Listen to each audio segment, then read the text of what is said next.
Good morning, everyone.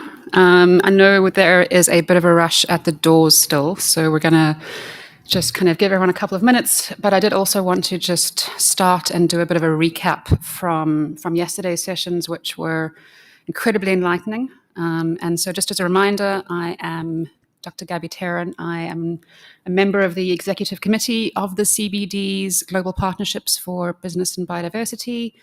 I also represent the Endangered Wildlife Trust in South Africa. And I gave my opening message yesterday around the African spirit of Ubuntu.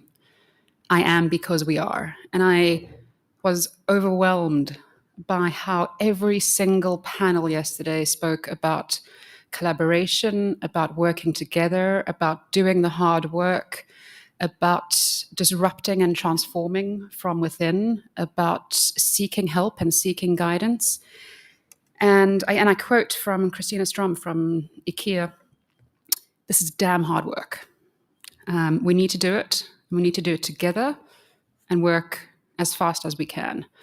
And I think it was telling that Elizabeth Marema gave a message that we need to do business unusual.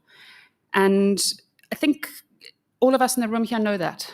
All of us that are participating in these sessions, all of us that have flown to very cold Montreal, realize this. We're all participating. We're all collaborating. And so I want to talk about the elephant in the room.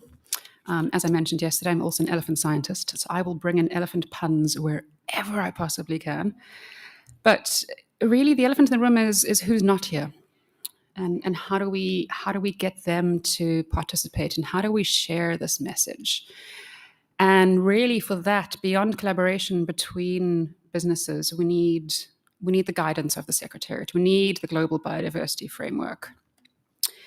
And I want to really talk about how Jeffrey Sachs blew me away yesterday with his impassioned plea. He's ever eloquent. He's ever to the point, and just really says what needs to be said. And he said that really what we need is clear guidance. We don't have a plan. It took 30 years to even arrive at the framework for energy transformation. We simply don't have targets that are comparable to stay below 1.5 degrees Celsius. But even if we did, we don't have a clear roadmap. And that's why we're all here, right? To support the negotiators. I was in a room with some of the delegates last night who are functioning on 2 hours sleep and doing the best they can, working really incredibly hard. But also, they're not here in this room. They're not here listening. I mean, if you are, please, I apologize. I don't see any party members here, though. We don't have the clear roadmap, and that basically what we need are bold and clear targets, strong analytical pathways to meet those targets and be achieved, and policy frameworks in governments and at the regional level. And I'm addressing the other elephant in the room today around representation. This is a business forum, and we've been hearing from some incredible businesses around the world.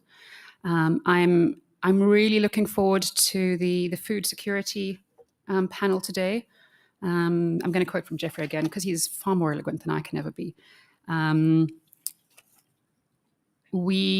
land use sector is absolutely not sustainable. And of the 8 billion people of the planet, at least 3 billion don't have adequate levels of nutrition. The food sector is not sustainable, not delivering core functions of adequate diets, and is not resilient to changes underway. And I want to relate a story now about why I studied elephants in the first place. And I realize I'm incredibly privileged to even have seen elephants. I don't know if many of you have had the opportunity to see elephants in the wild, but they will change you. They will change you in unimaginable ways, because it's a connection to their deep roots in Africa that I think hopefully a lot of us feel, and also it's a connection to biodiversity. So the other elephant in the room is, what does biodiversity even mean? We talked about nature, and we talk about nature and biodiversity interchangeably. And we talk about, and I even said it, that businesses all depend on biodiversity. And I'm going to make a controversial statement here, and businesses don't depend on biodiversity. Businesses depend on aspects of biodiversity. And biodiversity is the complexity of our ecosystems. It's the complexity of our natural functioning ecosystems. It is how elephants need large areas of space, how the trees that have evolved to handle elephant impacts can do that over long time periods. It's how roads don't crisscross some of their pathways. It's how the frogs that only lay eggs in elephant footprints in Central African rainforest are able to do that. It is everything. And those of us that are in supply chains, and we spoke about global supply chains and value chains, and I really like the transitioning to the term value chains as opposed to supply chains, because it is about value. Biodiversity value is the interconnectedness and the change and the fluxes and facets of ecosystems, and not just the trees you pull out of those ecosystems for furniture. It's not just the feathers from ostriches, which you then make into fashion garments. It's the complexity of everything. And I think the reason most of you have never seen elephants is because Africa is the only continent left with intact megafauna assemblages. Megafauna being very large animals, over a kind of a ton is the generally accepted term from megafauna, from the great professor Norman Owen Smith, who I was privileged to have as my supervisor at university. The reason we don't have really large mammals all over the world is because we ate them all. At the end of the Quaternary extinction, coupled with climate change, there was a very rapid extinction event of large mammals. We don't have sloths, giant sloths left in the Amazon. And what we have are ghost ecosystems left. We have trees in the Amazon which have massive spikes to protect them from those large animals that aren't there. And they also have very large seeds which aren't able to disperse because they don't have any large mammals left to eat them and disperse them. We've irrevocably changed ecosystems and biodiversity over our time period. It's why it's called the Anthropocene. It's why this time period is driven by us. And it's driven by mostly our food and space needs. And we spoke a bit about land transformation yesterday and restoration.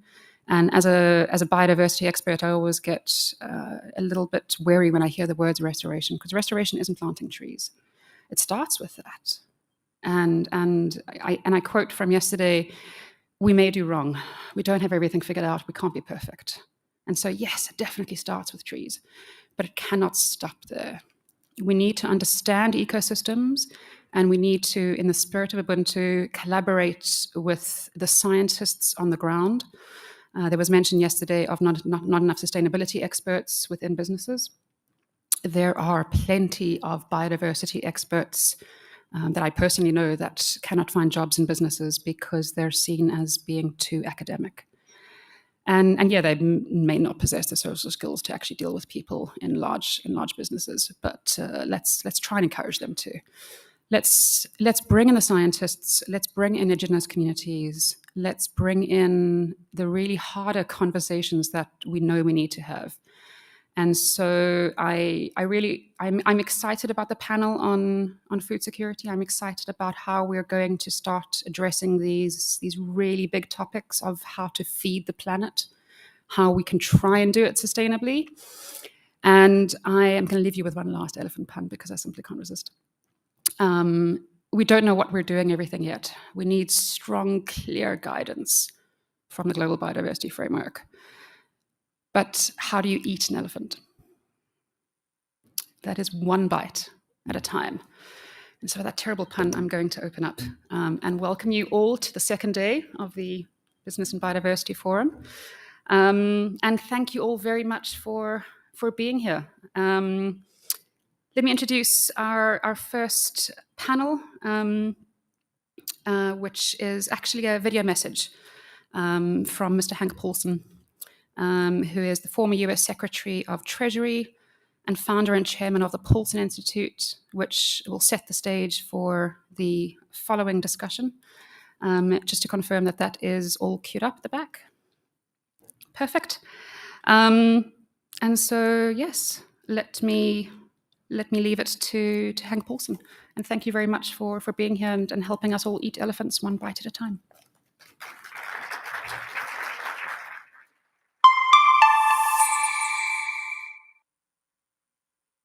Distinguished guests, ladies and gentlemen, thank you to the UN CBD Secretariat for inviting me to speak at this important forum. As the international community looks to secure a new global biodiversity framework in Montreal, I'm pleased to see that significant attention is being directed toward finance solutions. Ultimately, the way we value and finance nature, and in particular, the way we incentivize private sector participation, will determine the fate of the new global agreement. Back in 2019, the Chinese Minister for Ecology and the Environment understood this, and given China's incoming presidency of the UN CBD process, asked for advice on how to mobilize more finance resources for global biodiversity conservation. That is why the Paulson Institute published a groundbreaking report called Financing Nature, Closing the Global Biodiversity Financing Gap in September of 2020, in partnership with the Nature Conservancy and Cornell University. I'm pleased that the report has informed the negotiations of the post-2020 Global Biodiversity Framework. Our report examines current global financial flows into biodiversity protection and estimates future flows that are needed to protect and restore our most important biodiversity. I encourage you to read the report, but let me offer some of the most important takeaways.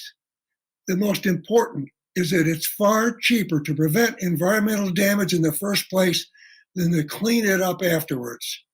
Political leaders want to keep their jobs, so it is difficult for them to adopt policies that require sacrifices and pain in the short term to achieve long-term prosperity, particularly when it means changing long-established economic models and practices supported by entrenched vested interests. Instead, the tendency is to prioritize immediate economic gains.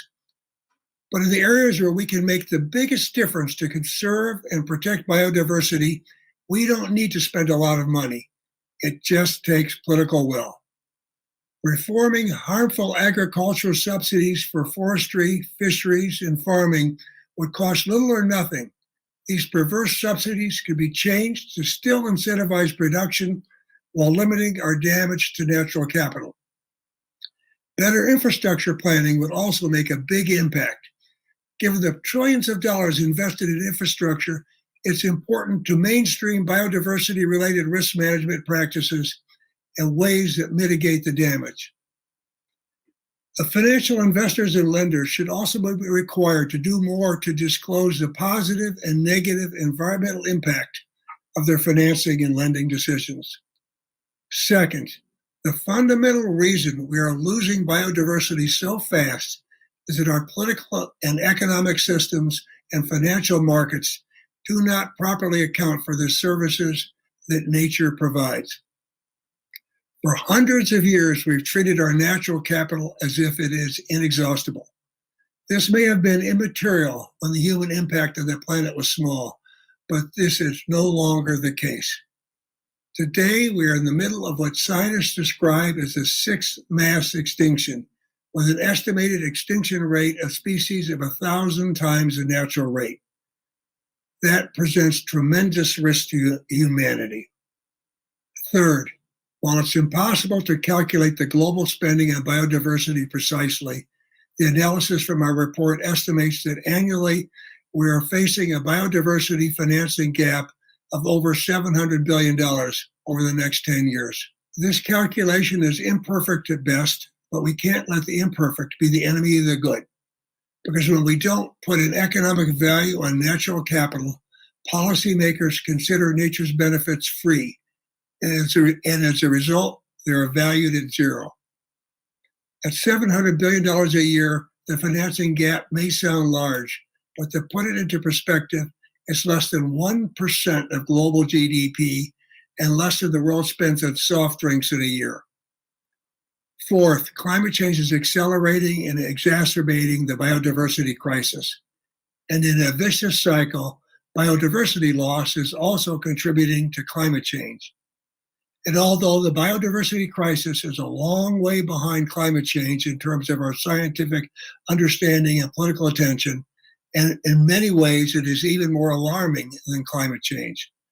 There's much more we don't know about the dangers of throwing a complex system like Mother Nature out of balance.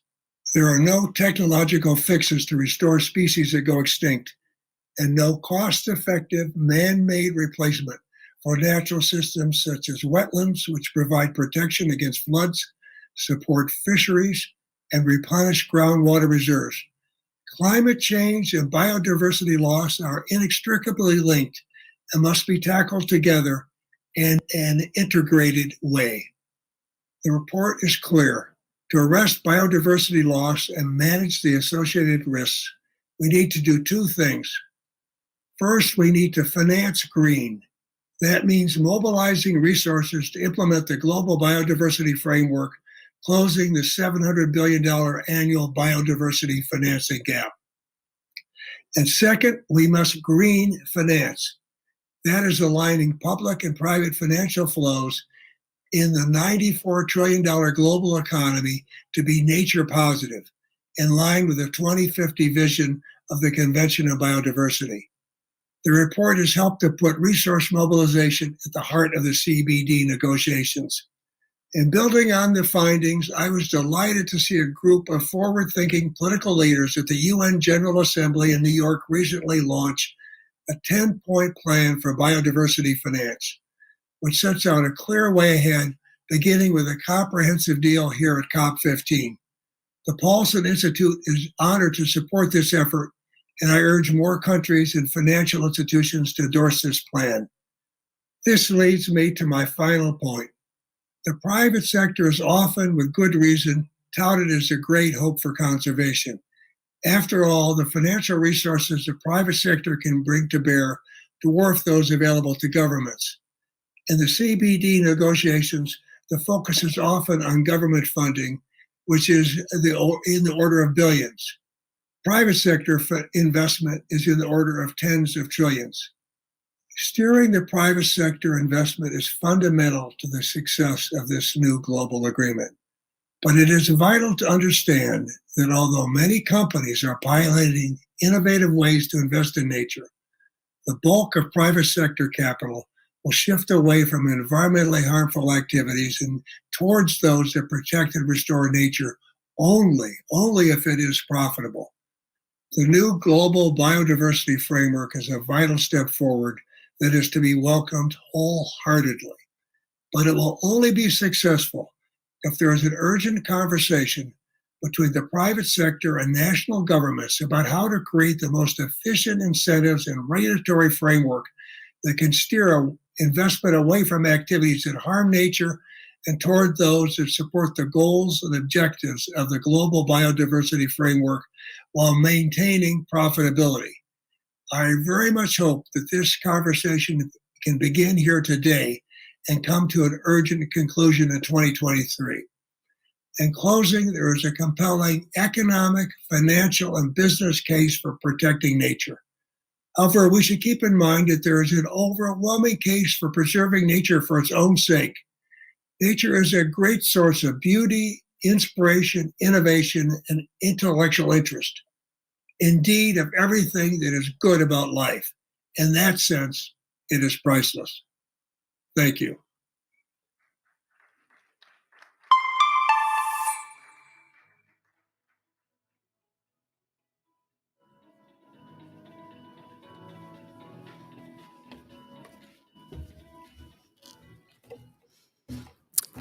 Indeed, it is everything priceless about life. I really appreciate that. And financing is the other big elephant in the room. Excuse my extra pun. And we need to talk about it, and we need to talk about it with the right people. And I think those people are probably next door and upstairs. but let's figure out our messaging first. And let's really kind of send a clear message, even more than we've already done, which I think we have done. But let's chat amongst ourselves and let's collaborate to look at financing. And so I am very privileged to introduce our next facilitator of the session, focusing on financing a sustainable future, Mr. Andrew Deutsch, who is the Director of Global Policy, Institutions and Conservation Finance at TNC. Andrew, welcome, and thank you very much.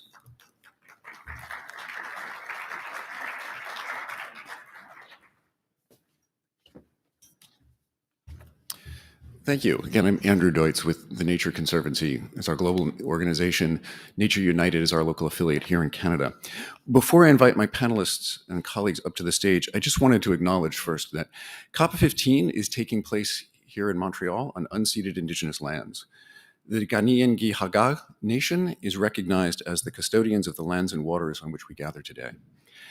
Ojibwe, or Montreal as we call it now, is traditionally a gathering place for First Nations. And hopefully it will serve as a gathering place for people all around the world this week to help us generate the global biodiversity framework that will show us how to live in harmony with nature, hopefully in line with the traditions and understandings of the First Nations custodians of this place. So with that, let me introduce my speakers to join me up on stage and have a seat. Irena Likova, who is the global lead for biodiversity finance with the IFC, the International Finance Corporation, the private sector investment arm of the World Bank. Alberto Nino, General Counsel for the Asia Infrastructure Investment Bank. Andrew Howard, Global Head of Sustainable Investment for Schroders. Peter Vanderwerf, Senior Manager of Engagement with Rebecca, and Michael Torrance, Chief Sustainability Officer with BMO. Please come join me.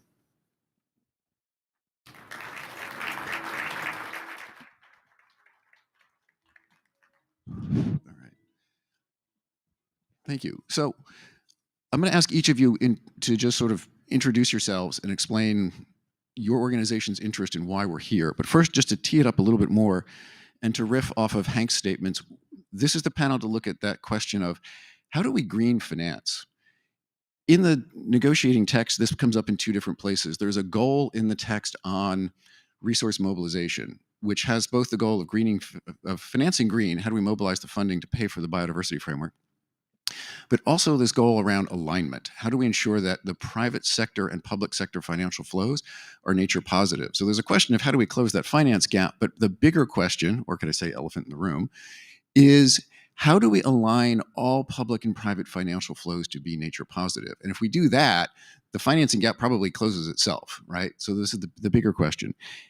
This also shows up in Target 15 in the negotiations, which is the target addressing the private sector, asking the private sector to figure out how to assess and disclose its risks, dependencies, and impacts on nature, and hopefully set targets to reduce those negative impacts over time and increase them, right? Several of you are part of the Coalition Business for Nature, the Finance for Biodiversity pledge that's got this campaign on Make It Mandatory.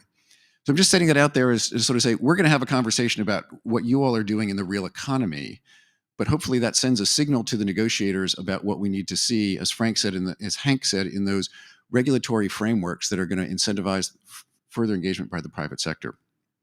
So first, let me just go down the line if I can and sort of ask you to introduce yourselves in a little bit more detail, describe what your organizations are and sort of what's your equity in this debate.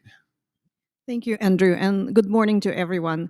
My name is Irina Likhachova. I'm with International Finance Corporation, our climate business team, where I lead our work on defining and developing biodiversity finance business for IFC. So for those of you who are not familiar with IFC, we're a member of the World Bank Group. We share the World Bank Group's mission to eradicate poverty and increase shared prosperity. And at IFC, we believe that the best way out of poverty is a job.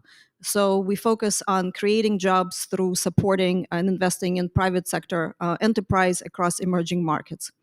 So for the World Bank Group, the interrelated crises of climate change and biodiversity loss are very much an economic issue, very much in the focus of the economic development issue. Because if they're unaddressed, they threaten to reverse the development gains that we have all worked very hard to achieve, but they also threaten future economic growth across emerging markets. So the World Bank Group is actually focusing on addressing both of these crises as core of its strategy, which is captured in the World Bank Group Climate Change Action Plan that states that we need to address those two crises together, and separate approaches actually risk being less impactful and financially ineffective. So how does IFC fit in this topic of biodiversity? So for IFC, biodiversity considerations have been integral to our business, how we approach our investments. Since 2006, IFC has been applying its environmental and social performance standards to manage biodiversity risk. Our performance standard 6 is very well known globally as benchmark for biodiversity risk mitigation. But recently, and increasingly so, we're looking to scale our support for projects that generate positive biodiversity outcomes. And I hope that throughout the discussion this morning, we'll get a chance to discuss these aspects some more. Alberto? Thank you very much, and good morning, everyone. Thank you, the CBD Secretariat, for inviting AIIB for this forum, and Andrew for facilitating. AIIB, the Asian Infrastructure Investment Bank, is the newest member of the MDB family. We are based in Beijing. We have 105 members.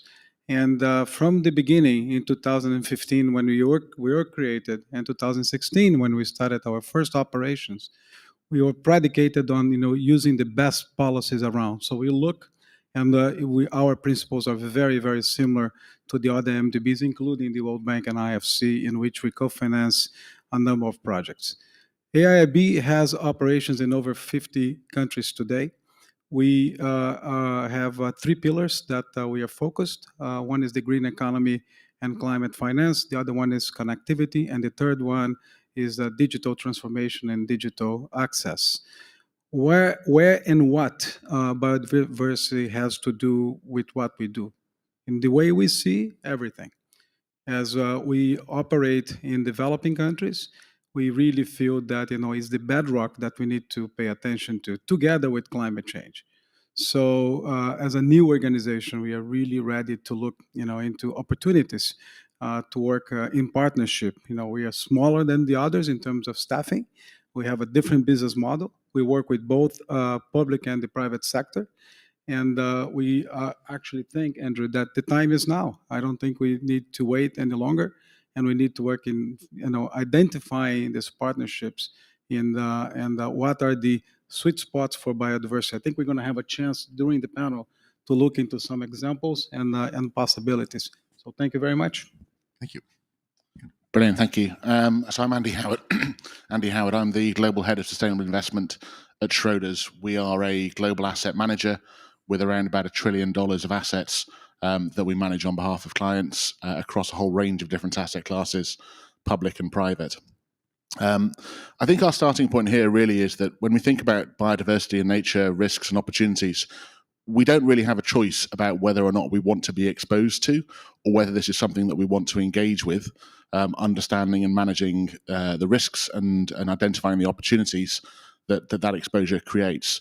If we start from a principle that over the last several decades and longer, businesses, economies, individual companies, business models have grown up on an unsustainable use of natural resources and an unsustainable impact on biodiversity that will come to an end. And as it comes to an end, it will upend industries, it'll upend relative winners and losers within different industries, and it'll create new sources of opportunity for us as investors in terms of where growth and where value will be created in the future. And I think the only real question for us is, do we want to engage with that early? Do we want to understand where those risks and opportunities are likely to emerge, where the dependencies are greatest, and recognizing that we work in a very imperfect world in terms of data, in terms of understanding, but equally that it's critical that we engage with that question now in order to understand how we can best position the portfolios that we're managing for the opportunities, the role that we can play in that transition.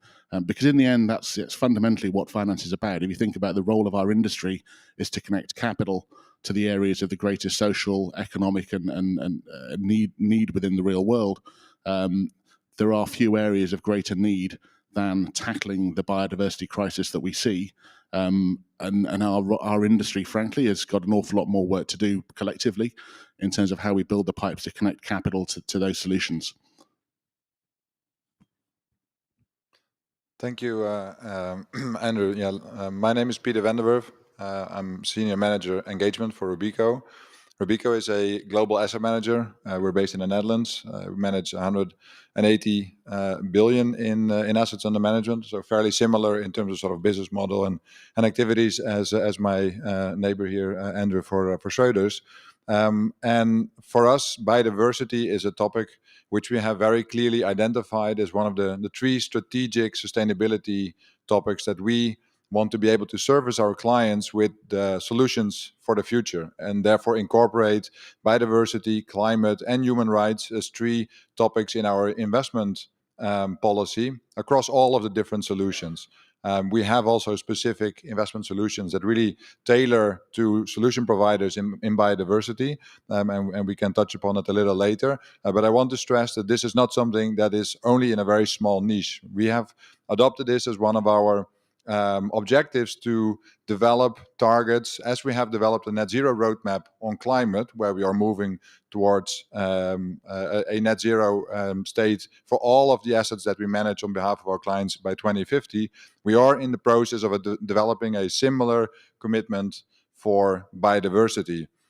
Yet, as also Andy mentioned, the data, the frameworks, and all of the instruments that we have to really live up to that commitment are still under development. And from that perspective, we think it's extremely important to collaborate with others in our industry. So in September 2020, we were one of the 26 founding signatories of the Finance for Biodiversity pledge, which has later then also developed into an organization which is very active here. We've had a lot of different panels and knowledge sharing already amongst each other in the financial industry. And this pledge is based on sharing knowledge amongst all of the investors. We started with 26. We are now at the point of 126 investors and banks that have signed up, and a total of 18.8 trillion assets under management that have collectively made these commitments. So the first one is to share knowledge. The second one is to do collaborative engagement, and that's the area that I focus on for Robeco. So we've been spending a lot of time in launching a global collaborative engagement program where we will engage with the 100 most significant companies across all of our investment portfolios when it comes to biodiversity impact. A third one is really on how do we define our footprint. We need to know where biodiversity is really important for our investment portfolios. And then the last one, and I think that's the one that we're really have very high expectations for this week, is to align our investment portfolios in terms of how we can set targets with the global biodiversity framework. And that obviously is dependent on the outcomes of the negotiations this week. But those will be extremely important for the financial sector, as the Paris Accord was for climate, to align also the private financial flows to biodiversity. So with all of these commitments, we now have a lot of momentum in the financial sector. And I hope that today we can share some examples of that with you here today. Thanks. Thank you, Andrew, for moderating this panel, and to the CBD Secretariat for organizing it and for inviting me to participate with such expert co-panelists. My name is Michael Torrance. I'm Chief Sustainability Officer at BMO Financial Group. And BMO is a top 10 in terms of revenue, North American headquartered financial institution. We are headquartered in Canada. And my role is to oversee the bank's sustainability program, which has several components, including how we develop sustainability programs around climate, biodiversity, and other topics, our disclosure and impact work. And I also oversee the BMO Climate Institute, which is an innovation hub on the topic of climate that really attempts to bridge policy and the science on climate with the business and economic implications of it. When it comes to sustainability, that's a topic that is core to BMO's purpose as an organization. And it's also now embedded as one of our key strategic pillars in terms of the commercialization of climate finance. This is, I think, a good bedrock for us to be able to build on with the work of biodiversity. And I think my co-panelists have really laid the foundation for why this is important. We've heard a lot of great conversations this week on that topic. But as a practitioner, I'm really interested in the how as well. And I think it's a very, very challenging question. And we've highlighted how really we have spent 30 years trying to advance to this point on the topic of climate. We're going to have far less time to be able to address the imperative of biodiversity. But I think what we've done around climate is very interesting to me as a practitioner. I think it serves as a model that we can build upon. We saw with the Paris Agreement an incorporation of a role for the private sector. From there, we've had organizations like IPCC and then the work of the Financial Stability Board to develop both frameworks for how businesses can engage on the topic of climate, as well as the modeling of what the achievement of climate goals will look like and what it will require from integrated assessment models and the impact on the economy. And then we've seen a real push from the whole ecosystem of investors and others for financial institutions particularly, but companies more broadly, to adopt these kinds of frameworks and practices to begin to integrate through governance and strategy, risk management, the development of metrics, a consideration of climate topics. And I think very importantly, we've seen great engagement from regulators and standard setters to embed these methodologies, which are very emergent. And I mean, it's incredible the pace that we've seen these emerge, to be integrated into corporate governance practices. And so with that entire ecosystem, there's been incredible shifts in terms of how businesses engage on the topic of climate. And I think we need to see the same on the topic of biodiversity. But there's a lot bigger obstacles. We don't have a GHG protocol for biodiversity. How are we going to overcome that? We've got the TNFD emerging. It's going to be core. But mainstreaming biodiversity, I think we have lessons to learn from climate, but it's a much more enormous challenge. So I look forward to this discussion to see what others are thinking about how we achieve it. All right. Well, thank you. So that's a good sort of tour to horizon of some of the topics that we're going to get into over the next hour. So I want to focus just on three of them. We'll tick off in turn, but there's the why are companies looking seriously around biodiversity? Get to this question of how are we going to do that, and the question of metrics and measurement. And then to the point you just raised, Michael, what are the lessons we've learned from the climate world, which is probably 5, 6, 7 years more advanced than the biodiversity world in understanding the implications of a net or a zero carbon world for the investment world? So let me dig in on this question of the why. So why are financial institutions paying attention to biodiversity? So I'm going to ask Irina, and then I'm going to ask Alberto to comment. So what combination of competitive advantage, investor pressure, or consumer interest is driving this? Why?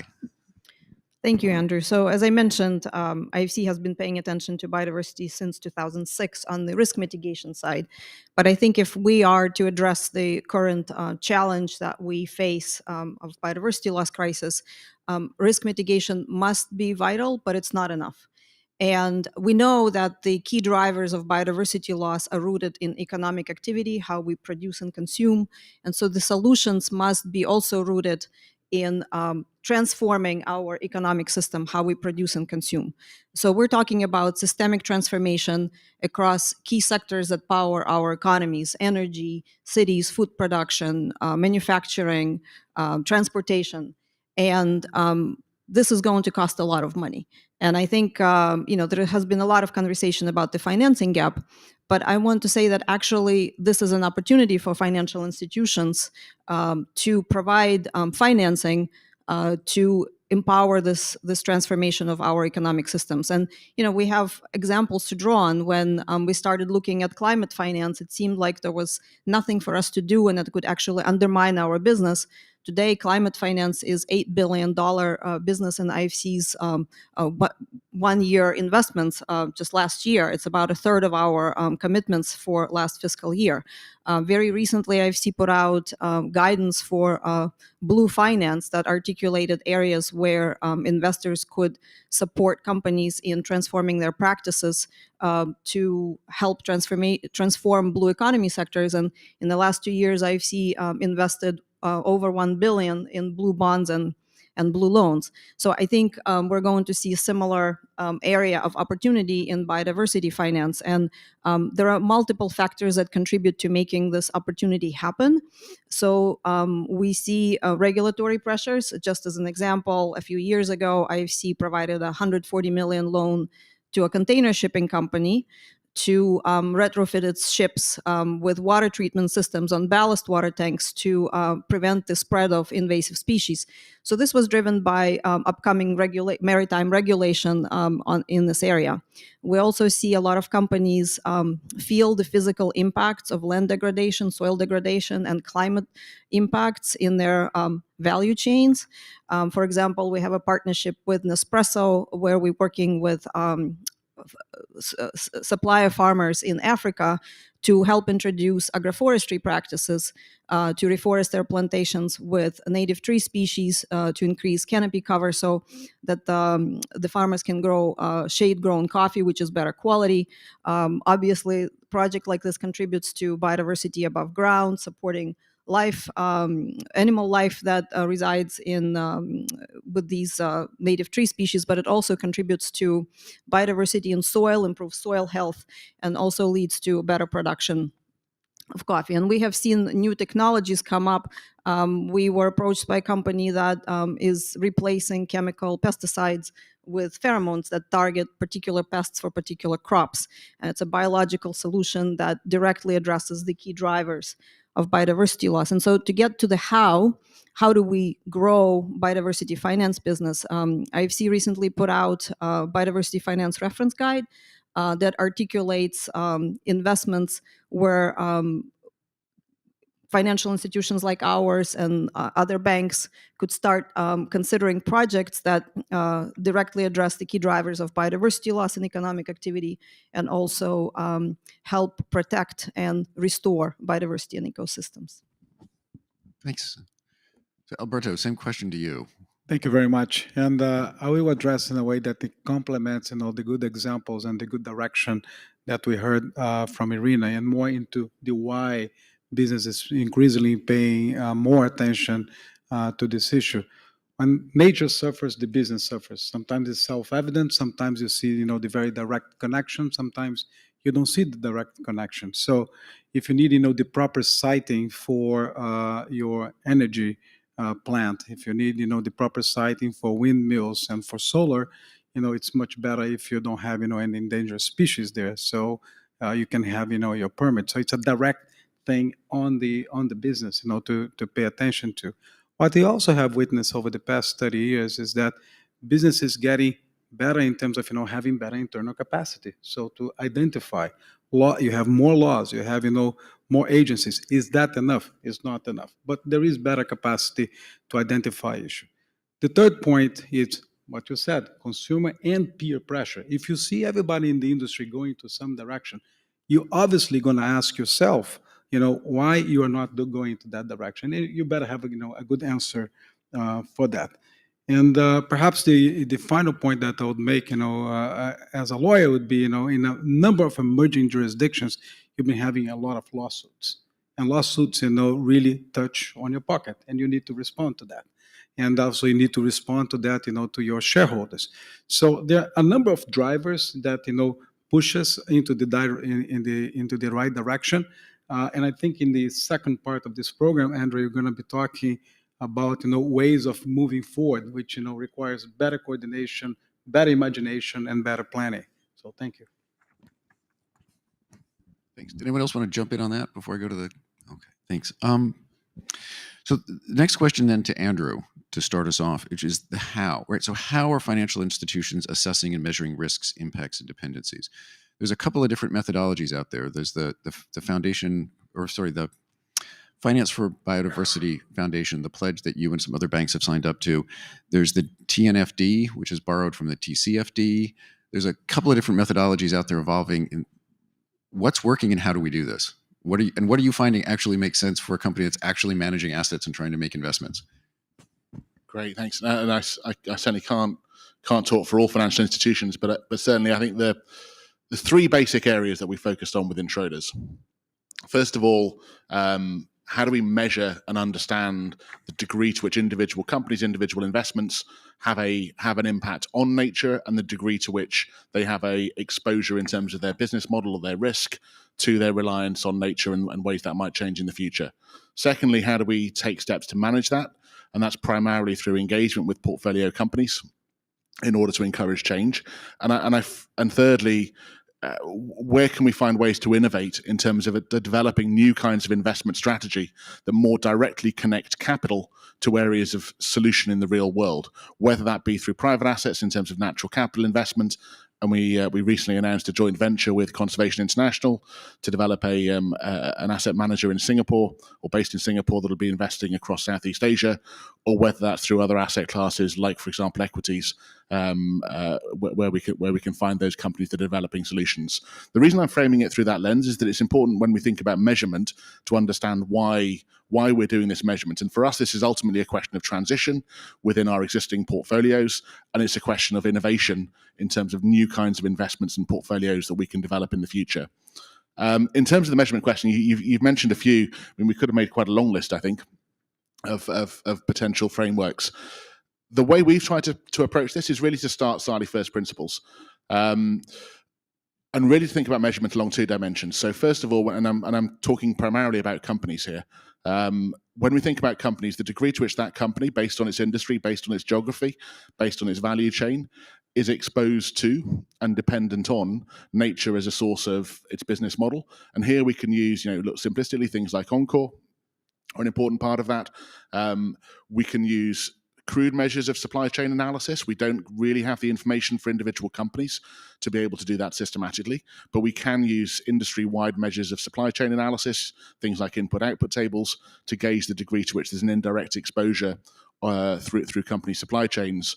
And again, gives us a way of understanding which industries or which companies, or the degree to which companies and industries are dependent on and at risk from degrading nature and biodiversity. That gives us an exposure measure. The second equally critical question is what steps are companies taking to mitigate and manage that risk? And that's really where the challenge, to some degree, in terms of the limited levels of disclosure that we have from companies today, is a real hurdle in terms of how do we distinguish between those companies that are taking more action, are more forward-looking, and those companies that aren't.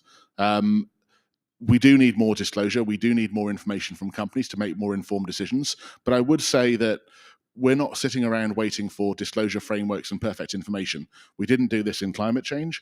There is enough information with which to make informed decisions around which companies we engage with and how we think about risk within different investment decisions.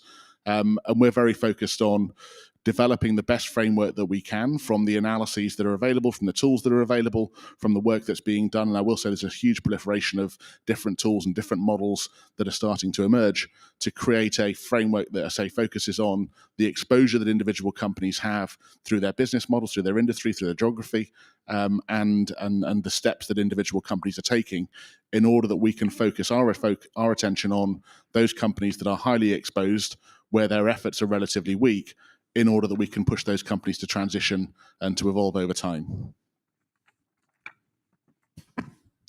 Thanks. All right, so same question then to Peter. So what's the state of the art in measurement right now around risks and impacts?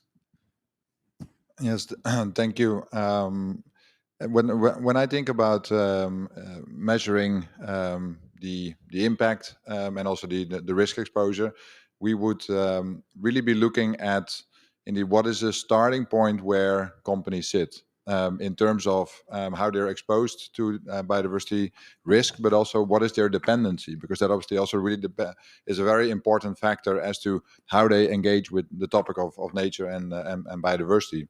So we're from a sort of tool development perspective, have taken a bit of a similar journey as Schroders, where we're also really looking to start building frameworks in-house, as we do not see yet this available in the industry, and are really also then looking to partner and collaborate with others in the various working groups of the Finance for Biodiversity Foundation, to ultimately really develop that. And one of our key knowledge partners that we have started to work with earlier this year is WWF in the Netherlands. We have set up a partnership which is really built around knowledge sharing and knowledge building to enable this large network of experts that particularly I think has a huge amount of information with on the ground. Let's say what's the situation on the ground when it comes to the impact that companies have, to let it flow back into our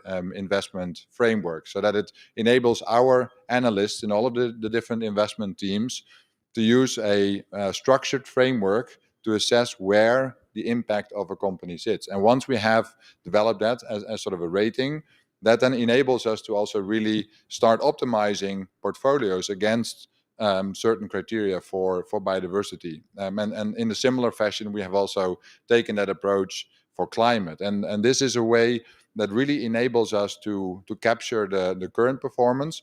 But also because we have that framework, it enables my team on engagement to really then reach out to the companies and start discussing what is a pathway to change that business model or change the way how they operate their business into a lower risk or even into a nature positive model of operating towards 2030. Because that ultimately is really the aim of our partnership, and also the aim of this framework is to how can we move our investment portfolios to ultimately deliver nature positive solutions to our clients. So I think engagement is actually a critical piece. And the reason for that is because both businesses, and we've heard many here yesterday in the sessions, but also in many of the meetings that I have with companies, they are also still really trying to figure out what is the best way to report. We're all anxiously awaiting the Task Force for Nature-related Financial Disclosure to come in September next year with their final guidance. This will be really a landmark standard that we have been contributing since the initial steps of the informal working group for TNFD to drive that into an industry standard so that companies can use that to report and investors can use that to start aggregating that information on a portfolio level. But in the absence of that standard and in the absence of other external available data, the companies are really our primary source. And that's why Robeco spends a lot of time engaging with companies, having individual meetings with the board, with the head of sustainability and with others to seek that type of information so we can really optimize our investment decisions. So while a lot of great work is done by parties in the financial industry to start develop that ecosystem of databases and standards, I think the primary responsibility for investors at this point in time is really to engage with the companies they invest in to ultimately steer them in the right direction. Can I just ask you to elaborate a little bit further on those engagement conversations? How do those conversations go? And what are the types of reactions that you get from the companies that you're investing in when you have those conversations? Yeah, that's a very good question. It's a wide range of reactions. In some conversations, companies are really very happy that they finally got or came to grips with climate as a major environmental challenge that they're facing, and how they're setting their course and developing a strategy to be more aligned with the Paris Accord. And therefore, biodiversity seems a very daunting task to bring that in. With others that have made already more progress, it's actually really a welcoming conversation because they feel that it's actually important, and they're really also grateful that the financial sector starts to really also incorporate this into investment decision making. Because for some of the leaders, it will be obviously a topic which they can also identify themselves with as being ahead of others in their sector, which would be for our biodiversity equity strategy a very important metric to see which are the companies that are really already at this point in time faring better than others. So it's a wide range of reactions. A lot of questions are, what is the data that you're using? What are the frameworks that you want us to report against? So we're sort of all also building that understanding as we go along these engagement conversations. Thanks. Michael, you grabbed your mic. You want to jump I did. in? I was going to weigh in from a banking perspective, which is a little different than the asset management context. And I mean, it's an interesting evolution where biodiversity has to date been largely addressed through risk management processes. BMO had the privilege to serve on the steering committee of the Equator Principles Association and to chair the cross-sector biodiversity um, I- I- um, uh, institute, and both of them leverage the IFC's Performance Standard 6, which is a risk management framework incorporating a lot of excellent expectations and standards, no net loss around biodiversity and way to think of ecosystem services. And that was, I think, a watershed through the Equator Principles, where the private sector banks that are members of that association have incorporated that thinking in terms of how they assess risk at a project level in terms of lending. And so the mechanism by which that would happen would be with independent engineer assessments and then teams that within institutions that could review that and assess levels of risk, develop action plans, and incorporate that into covenants. What we're seeing now, though, I think, is a movement towards really scaling that up to an organizational level, being able to aggregate information, doing a project level assessment with a in-depth analysis isn't readily amenable to be sort of aggregated across an entire portfolio of loans. But as we start to develop metrics, I think what we'll find is that technology and innovation is going to be critical for us to be able to do this at scale. And so there's going to be some really interesting developments, and we've seen some of this already discussed in the pavilion and elsewhere around geospatial, eDNA. How do you use that? How do you work with clients for them to collect better data on their baselines, their management approach, and their progress and tracking, and then be able to leverage that as a financial institution, scale it up, and then have organizational level metrics? I think that's going to be an interesting trajectory. Thanks. And I'll just note the MDBs are going through a similar learning process, right? I mean, the MDBs showed up in Glasgow last year and made a statement on nature collectively that had some pretty strong commitments in it and are being asked or encouraged by the G7 to set commitments at the portfolio level, right? Above the risk management at individual projects, but for the whole portfolio and align it to be nature positive. But are now going through the process of saying, well, before we set targets, we need to know what our baseline is, right? So trying to sort out the question of how do you measure the nature positivity of AIIB's whole portfolio before you can set a target beyond it? It's an invitation if you want to jump in. If not, we'll move on. Please. Yeah, thank you. And thank you for the very good question. I see it in two dimensions. We, as a young bank, we don't have a lot of, legacy portfolio to go into. So we are really looking to the future. And the portfolio that we have is really predicated a lot on, clean energy. So it's a little bit easier to go about that, but we learn, especially on the siting of projects. It's going to take a little bit of time that we all come up with the metrics and the methodology to do that. But I'm very hopeful that we have, a lot of elements and history that we can rely upon. I think later on in this panel, you're going to ask a question from us, about the role of the government. The baseline data, I think that my colleague just mentioned, it's a fundamental one. Public policy plays an incredible important role in this discussion, Andrew. And this is not to discount our own responsibility as MDBs or as part of the business community, but we really need that kind of foundation, the science foundation on the baseline, so we can look if we are really making this net gains, the net positive. So where you are departing from?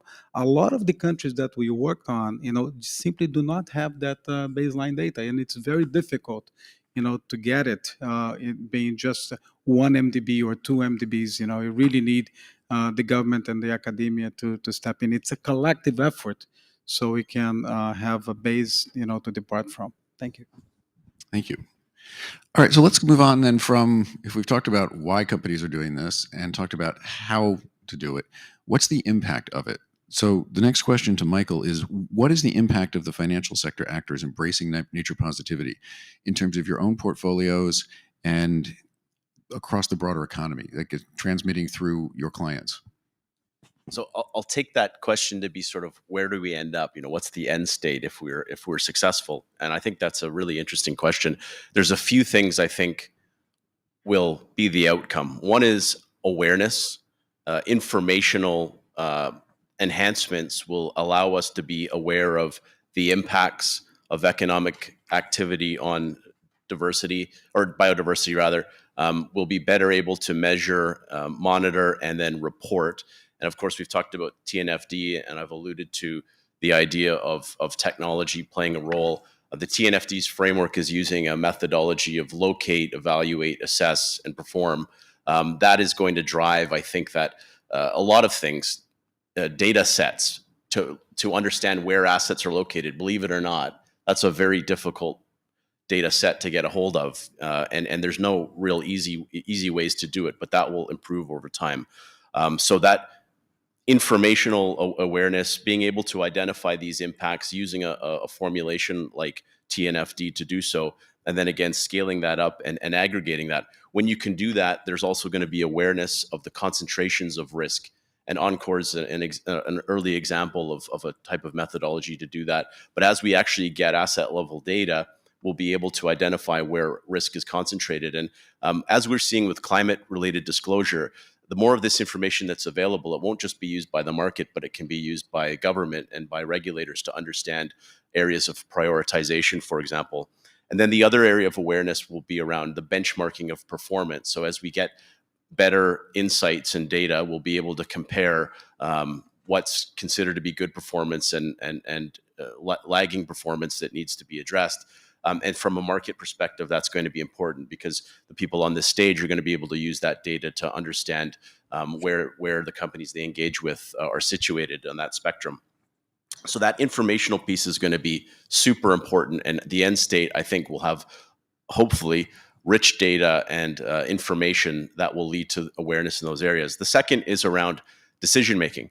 So with better information and the ability to assess, better decisions will be made in terms of allocation of capital, probably initially from a risk perspective of trying to mitigate reputational risk or credit risk or investment risk.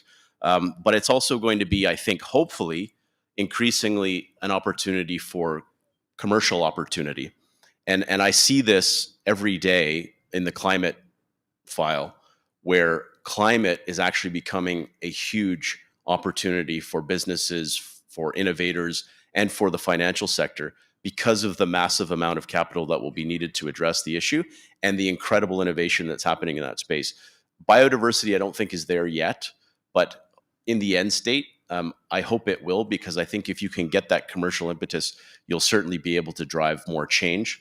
And then the fourth and final category I would like to see would be increased government direction and regulatory clarity on what biodiversity means.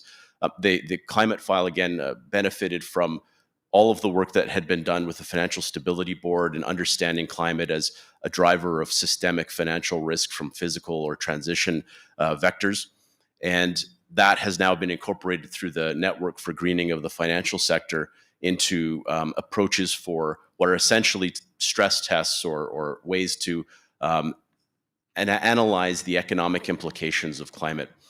So you couple that and the regulatory focus, and then clear government direction, and most governments are getting there, of a goal to decarbonize by 2050. You have some policy clarity and you have some methodological clarity, and then it becomes a matter of implementation by companies, in particular the financial sector. We need something similar with biodiversity. So we need that clarity. If we can get it, that end state is basically mainstreaming of biodiversity into the corporate governance of business, in the same way that we're seeing climate being mainstreamed. Thanks. So I'm going to ask the same question to Peter. I'll just say, I've had colleagues describe the end state looks like when you turn on the Bloomberg terminal, right? You get data on what's the market cap of this company, what's the PE ratio, what's their Paris alignment, and what's their biodiversity score. Are we headed to that world, and what does it look like if we get there? That would be ideal, to have that at the fingertips of every investment colleague at Robeco. I think we're still quite far away from that. It's biodiversity, even more so than climate, is extremely difficult to capture in just one metric. So we would really look at a basket of metrics that we want our investment professionals to be able to act upon. One particular element that I think we see as sort of an end state that we're working towards is bending the curve. We see since the 70s a very steep decline in terms of biodiversity, in terms of species richness, and we obviously have 1 million species at risk of extinction. So all of those numbers are very clear, but they are sort of directly correlated with the growth of our global economy. So the challenge we have ahead of us is really decoupling further economic growth just by virtue of moving from 8 billion to 10 billion people in the coming century. We will obviously have a significant increase in use of natural resources if we were to continue with business as usual. And from an investment perspective, we're looking for companies that are successful in growing their business and also growing shareholder returns. That's the assignment that we flip the Bloomberg on every day again for our clients to manage that and make them achieve those returns as a pension beneficiary or whichever client we're servicing. But at the same time, that economic decoupling, that I think is really the massive challenge that companies see ahead of them, because you can't just with marginal improvements of, let's say, 1% less of your impact in terms of footprint, if you're growing your business with a couple of percentage points every year again because of all of those factors that I mentioned. So I think that is the real challenge that we see, so that every single business model and way how companies operate actually needs to start working on this, because there is a bit of a tendency to look at energy and mining and apparel and some of the other, let's say, more intensive sectors when it comes to the use of natural resources or the impact they have in oceans. But it's not only there, it's also in all of these other sectors that we need to find solutions. So that I think is a fundamental starting point for how we look at biodiversity, and how we also want to develop those systems. Within the Finance for Biodiversity Foundation, we have working groups for all of these different topics. And I think one of the key ones that we want to contribute in the next year is on target setting. So how do we, as asset manager, enable ourselves in a similar fashion as we've done for our net zero roadmap, to find credible targets that we can set and which translate to every single portfolio manager in our company, as in these are the targets that you need to manage. Currently, they have a alpha target, they have risk targets, they have elements that define how the portfolio should operate, and they also have a decarbonization target, which for us is a 7% reduction year on year as we're moving into that decarbonization towards 2050. And a similar type of target will need to emerge. And I think this is the collective challenge that we have ahead of us as asset managers, but also as insurance companies, banks, and others that are all collectively financing those companies. Because if we are able to set those targets and communicate that to the companies that we finance, I think that will be a very important accelerator of those expectations. And then, yes, we need good government guidance, and we need all of the other elements that Michael mentioned to be in place. But if we as a financial sector arrive at our strategy and our investment framework that we can collectively use, then I think this will really be a very important step for the industry. Thanks. Michael, did you want to come in? No, I'm sorry. Andrew, you wanted to come in. Just going to pick up briefly. I mean, at your outset, you mentioned the mythical dashboard with carbon emissions and Paris alignment and so on. And the reality is that whilst it all sounds, we use words like science-based and sort of bandy them around, that there are dozens of measures of Paris alignment. and they're all different. And it doesn't, in the end, this isn't a hindrance to action. In the end, we know that companies need to establish clear plans for how they intend to decarbonize their business and their value chain, and that as investors, we are collectively engaging with companies, and we're having some success, at least in the early stages of that process. And I think it's a similar exercise here. This isn't an exercise in how do we find the answer. The answer will become clearer over time. The question is fundamentally, how do we understand the direction in which we're heading, the areas in which we need to see fundamental change, establishing targets in those areas, and then working collectively towards those targets, even if the precise measures and the precise indices that we're using in different areas may vary. And I think I'm just going to sort of pick up as well on that transition point, because as we think about that sort of future world, and we heard the words from, or the numbers from Hank Paulson earlier in terms of the 700 billion or so of financing, the reality is that an awful lot of that investment will come from within companies themselves. This isn't just about how do we launch new investment funds into creating funky new vehicles. This is fundamentally about how do we engage with existing businesses to transition and change over time. This isn't fundamentally about putting a load of companies out of business and starting a load of new companies. This is about transition within today's economies and today's businesses. And some companies will make it, some companies won't. But that transition point and the importance and value of engagement, of clear targets, what are our expectations, how do we collectively have a common voice in terms of how we expect companies to transition, and engage those companies on that journey and provide them support to make that transition, I think is going to be that's fundamentally how this is going to play out. It's not just about how do we have sort of clever new investments in exciting areas. Natural capital is clearly going to be important. Investment solutions in different kinds of technology are clearly going to be important. But in the end, it's going to come down to the hard work of rolling our sleeves up collectively as investors, working with businesses across different industries in terms of how do we set a very different pathway for a different kind of business model and establish the right long-term goals to make that transition. Thanks. Actually, I think that's a really key point I want to emphasize on this whole measurement question, right? As you're saying, what matters is the transition. And so the degree of precision in any one metric is not nearly as important as the overall direction of travel, regardless of the set of metrics we're measuring. I think that's worth reiterating. So let me go just down the line again here, starting with you, Irina. So what are the next most impactful steps for your institution?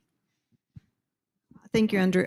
I think, this is an evolution. This is a very new area, and we're all learning. And in the spirit of collective learning, IFC recently put out our thinking on what biodiversity finance means and what type of projects and investments that could meet the criteria for biodiversity finance under the broader umbrella of green finance. So we're looking at three areas of investment opportunities, and the next steps for us is really to scale our projects in those categories. And the first category, I want to start with the conversation we just had about helping companies transition. So we think of that category as investments that could generate biodiversity co-benefits. It's essentially about investing in existing commercial operations, investing in companies that have cash flows from the product they sell in the market, but where our capital could be used intentionally to help them make the transition to nature-smart production practices that help address directly key drivers of biodiversity loss. And examples I gave earlier with the container shipping company or Nespresso are, illustrate these type of investments. Another example could be, improving waste collection and plastic recycling to keep plastics out of our environments to address the key driver of pollution. So the second category of investments we're looking at is investing in conservation or nature restoration as the primary objective. Several years ago, IFC was a pioneer in issuing a forest bond, where the proceeds of the bond were used for conservation of forests in Kenya, and investors had an opportunity to get paid in carbon credits or cash. So I think, with the growth of interest in carbon credit market, there are very interesting approaches that could be used, leveraging sale of carbon credits for conservation to attract private financing into conservation measurements that need to take place, or for restoration. So we're looking to replicate our experience with the forest bond not only with forests, but also looking at coastal ecosystems, leveraging blue carbon. And the third category, and I'm particularly excited about this one, is looking at how we can integrate nature-based solutions into large infrastructure projects, where natural ecosystems or natural infrastructure could perform a core infrastructure service for those companies and either complement or ideally displace man-made infrastructure. We've seen examples and a lot of interest from water utilities, for instance, replacing chemical water stripping with constructed wetlands. And those approaches are actually incredibly cost effective. They cost a fraction to water utility companies than traditional infrastructure solution, which is actually great for them. It's really bad for us as a bank because they're very cheap. And we quickly realize that we can't really finance those directly, but we're looking at how we can incentivize our infrastructure clients to integrate these nature-based solutions into their broader infrastructure project, and how we could leverage some of our financing, such as sustainability-linked loans, for example, to incentivize the uptake. And we currently have a pilot with a port expansion where we're looking at how we can displace some of the traditional gray infrastructure solutions for coast stabilization with mangrove restoration, or solutions for sediment stabilization, traditional sediment dredging with seagrass meadows, for example, or treat wastewater naturally and also restore native species, oysters, just as an example. So this is what we're working on, and hopefully we'll be able to scale our investments in those areas. Thanks. So I'm just going to keep going down the line with the same question. Alberto, what's the next most important, most impactful thing for AIIB? Thank you very much. And just to emphasize, as we all have been working on this area for some time, it's a journey. It's not one thing, but it's going to be, some time working together. We just updated our energy strategy. So energy transition as an infrastructure bank that focus a lot on energy is going to be a very important thing. I think we also can leverage both, technology, what we have available in terms of new technology that can help us with biodiversity, preservation, and also leveraging the private sector, towards that goal. And one thing that has been said all over this week, and last week, it's about, the no net loss. We really need to focus on let's have projects with, net positive gains, and really we already have, sufficient, biodiversity loss. So for us, that's very important. And as my colleague from IFC just mentioned, we're also very excited with nature-based solution. We really feel that this is an opportunity in the infrastructure. Water is a basic one, but I think we need to explore more. For every project, every infrastructure project that AIIB is committing to do, we're going to be looking into opportunities for nature-based solution. We don't have the knowledge for all of that, but we are very keen in exploring that with all of you. Thank you very much. Thanks. Andrew? I fear I may repeat the point about there being no single thing.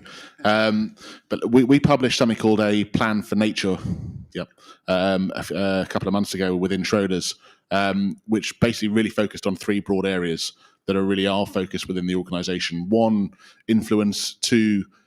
One, insights. Two, influence. Three, innovation. Clearly our marketing department got their hands on this at some point. What that pretty much boils down to in simple terms is trying to understand better the exposures that we have within all of the portfolios that we manage across the organization, working with partner organizations where we can. We have a partnership with NatCap Research, for example. There's a number of other organizations, again, that are areas that I think we can draw into how we build that analysis to be stronger and better. That's not to say we're waiting for that. It's already baked into the analysis that our investment teams, our portfolio managers and analysts have in front of them, and as part of their day-to-day assessment of sustainability impacts across all of the portfolios that we manage. That's going to be a journey. I don't think there's one single thing that will be the turning point or the sort of the big leap forward. It's about incremental gains and trying to get better at that understanding. Secondly, around influence, and I think we have over the last 3 years done over 200 engagements with different companies around the world focused on biodiversity and nature. That will accelerate going forward. And again, really trying to bring to bear the insights and the perspective that we have into the influence that we can apply to companies. The other thing that I think is also going to become increasingly important there is collaboration and coordination with our peers across the industry, so that we have a common voice and a common language. This is an area where I can see that companies may become concerned about different things. Different people are asking for different things, and actually, the clearer and the simpler that we can make this, the better in terms of really trying to drive change. And then thirdly, around innovation, which is developing new products and developing new kinds of investment solution that can directly connect capital to nature positive outcomes, and in particular within the space of natural capital, where we have done a lot over the last few years, and I think our real focus going forward is on how we scale that, and how we can really try and open the pipes to connect what we know that a large number of our clients want to invest in, those natural capital areas, that the solutions for them to do that are limited at the moment. And I think we have a role there to try and play in sort of scaling that investment. So there's no single area. I think it's really about really trying to push forward on all fronts and to embed it more deeply within the organization. Okay, thank you. So Peter, and I guess I'll revise the question from what's the one most important, impactful thing to what's the three? It seems to be the answer. Yeah, no, thank you. Building on what Andy mentioned just now on innovation, we have recently launched our Biodiversity Equities Fund, where we aim to really invest in solution providers that really can contribute to reducing the impact on drivers of biodiversity loss in marine biomes, in terrestrial biomes, in freshwater biomes, and companies that really have a very significant supply chain in indeed apparel or in food production. And I think in that latter part, that's also where I'm really involved in that portfolio. We see engagement as a key element to then further drive that reduction in footprint and that decoupling of growth that of biodiversity impact and growth that I mentioned before. So I think this is one of the key elements of innovation that we have been able to bring to the market this year, and we're really keen to see that grow, because we think that this is one of the best ways of bringing this forward, while at the same time also as we move to target setting and enable that not only in one specific thematic investment strategy, but actually to do that across the board. That's where I think we as a sustainability investing asset manager, but then also others in the industry using a similar framework, can really start changing the dial and really make a big impact in the capital market. So from that perspective, I think it's working in partnerships and really launching these type of products so that we can take our clients on a journey to also bring biodiversity really as a centerpiece in their investment policy as climate sits there, because I think it's a clear twin emergency that deserves the most attention. Michael? I'll briefly go over more than one, but I won't take too much time. Policy reviews, I think, coming out of COP15 will be important. Whatever comes out of the GBF, I think we need to reevaluate where we're positioned in terms of our policy context. Working with the TNFD is going to be a priority, in particular piloting the LEAP framework and how we begin to think about the development of disclosure-worthy KPIs and KRM. And then as part of that, the improvement of data quality and leveraging, I think, some of the technology we're using now for physical climate risk analysis. How can we apply that? Because it's also geospatial focused to the topic of biodiversity. But perhaps the most interesting one to me, I think, is going to be around the commercialization opportunity. We just closed the acquisition of a firm called Radical, which is a platform, largely digital platform, that allows us to work with clients to identify decarbonization opportunities, and then originates carbon credits, and then is also a carbon trading platform. And I want to really explore how there's intersection between that and biodiversity, nature-based solutions, because that's going to be a real internal business imperative for us to deploy that capability and to thereby monetize decarbonization activity of our clients. And I think having a connection to biodiversity will also help us to amplify this work within the organization. All right, thanks. I've got one more round of questions for all, but I'll start from the other end, so you don't have to wait to be the last and hope that all the good answers haven't been taken. I want to focus on this question of sort of mutual signaling. So what signals, as we're negotiating the global biodiversity framework, what are the signals that government needs to send to create the right enabling conditions to encourage you all to go further and faster? And then the flip side of that question is, what are the signals you think you all can send to the negotiators? And I'll give you a hint, like my own opinion, like this conversation is way ahead of where the negotiators are. I am a creature of the negotiating process. My natural habitat is a windowless UN conference room like this. This conversation is a lot more sophisticated than what's going on in the resource mobilization discussions. But again, to you, Michael, like what are the signals that need to be heard? Both what signals do the governments and the negotiations need to send in the framework to empower and embolden the work that you all are doing, and vice versa? What do you think are the signals that the private sector can send back? I think that there's a lot that government can and ought to do, and if they don't do it, I think it'll be a missed opportunity and would make it more difficult to really mainstream this topic. I think one of the things that could happen would be having clear goals, a clear ambition in terms of what will be achieved through policy. So the 30 by 30 is an example, so protected areas. I think once you establish protected areas, and if that's embedded in regulation, business is just going to follow. So you don't really need sort of independent activity from the business community to achieve a goal like that, if it's really a true goal of government and is being adequately regulated and enforced. The other thing might be integration of biodiversity squarely in the context of climate policy. That people might, I guess, debate about whether that's appropriate or not, and I don't know what the outcome will be. But I think the infrastructure that we've talked about in this discussion around climate, I think if in people's minds that was going to be applied to this topic, I think it would make clear that all of the effort and investment and rigor that we're putting into that topic needs to be put into this topic as well, which I think would be a good thing. Related to that would be the integration of this topic into ongoing standard setting processes like ISSB, perhaps NGFS. ISSB is going to be hugely influential. If you've not been tracking it, it's a framework for financial disclosure that is really becoming a benchmark for regulators, including the U.S. Securities and Exchange Commission, European, Canadian regulators, and others. So whatever comes out of that process is going to be highly influential in terms of what good practice looks like within companies and what you measure, monitor, and disclose. You'll act upon as an organization. So it's a very, very important framework. So I think those are the key areas. And again, signals from government. I think the signals from private sector is what we're seeing here. There's probably not quite the level of participation of the private sector here as we saw in COP26, for example, but we're getting there. And I think the why is clearly being established. This is critical. This is important, and business plays a big role. And so we need to really push that vision and that understanding. It's up to people like me within our organization to try to educate leadership about what this topic means, but it will really help if governments have clear policy direction.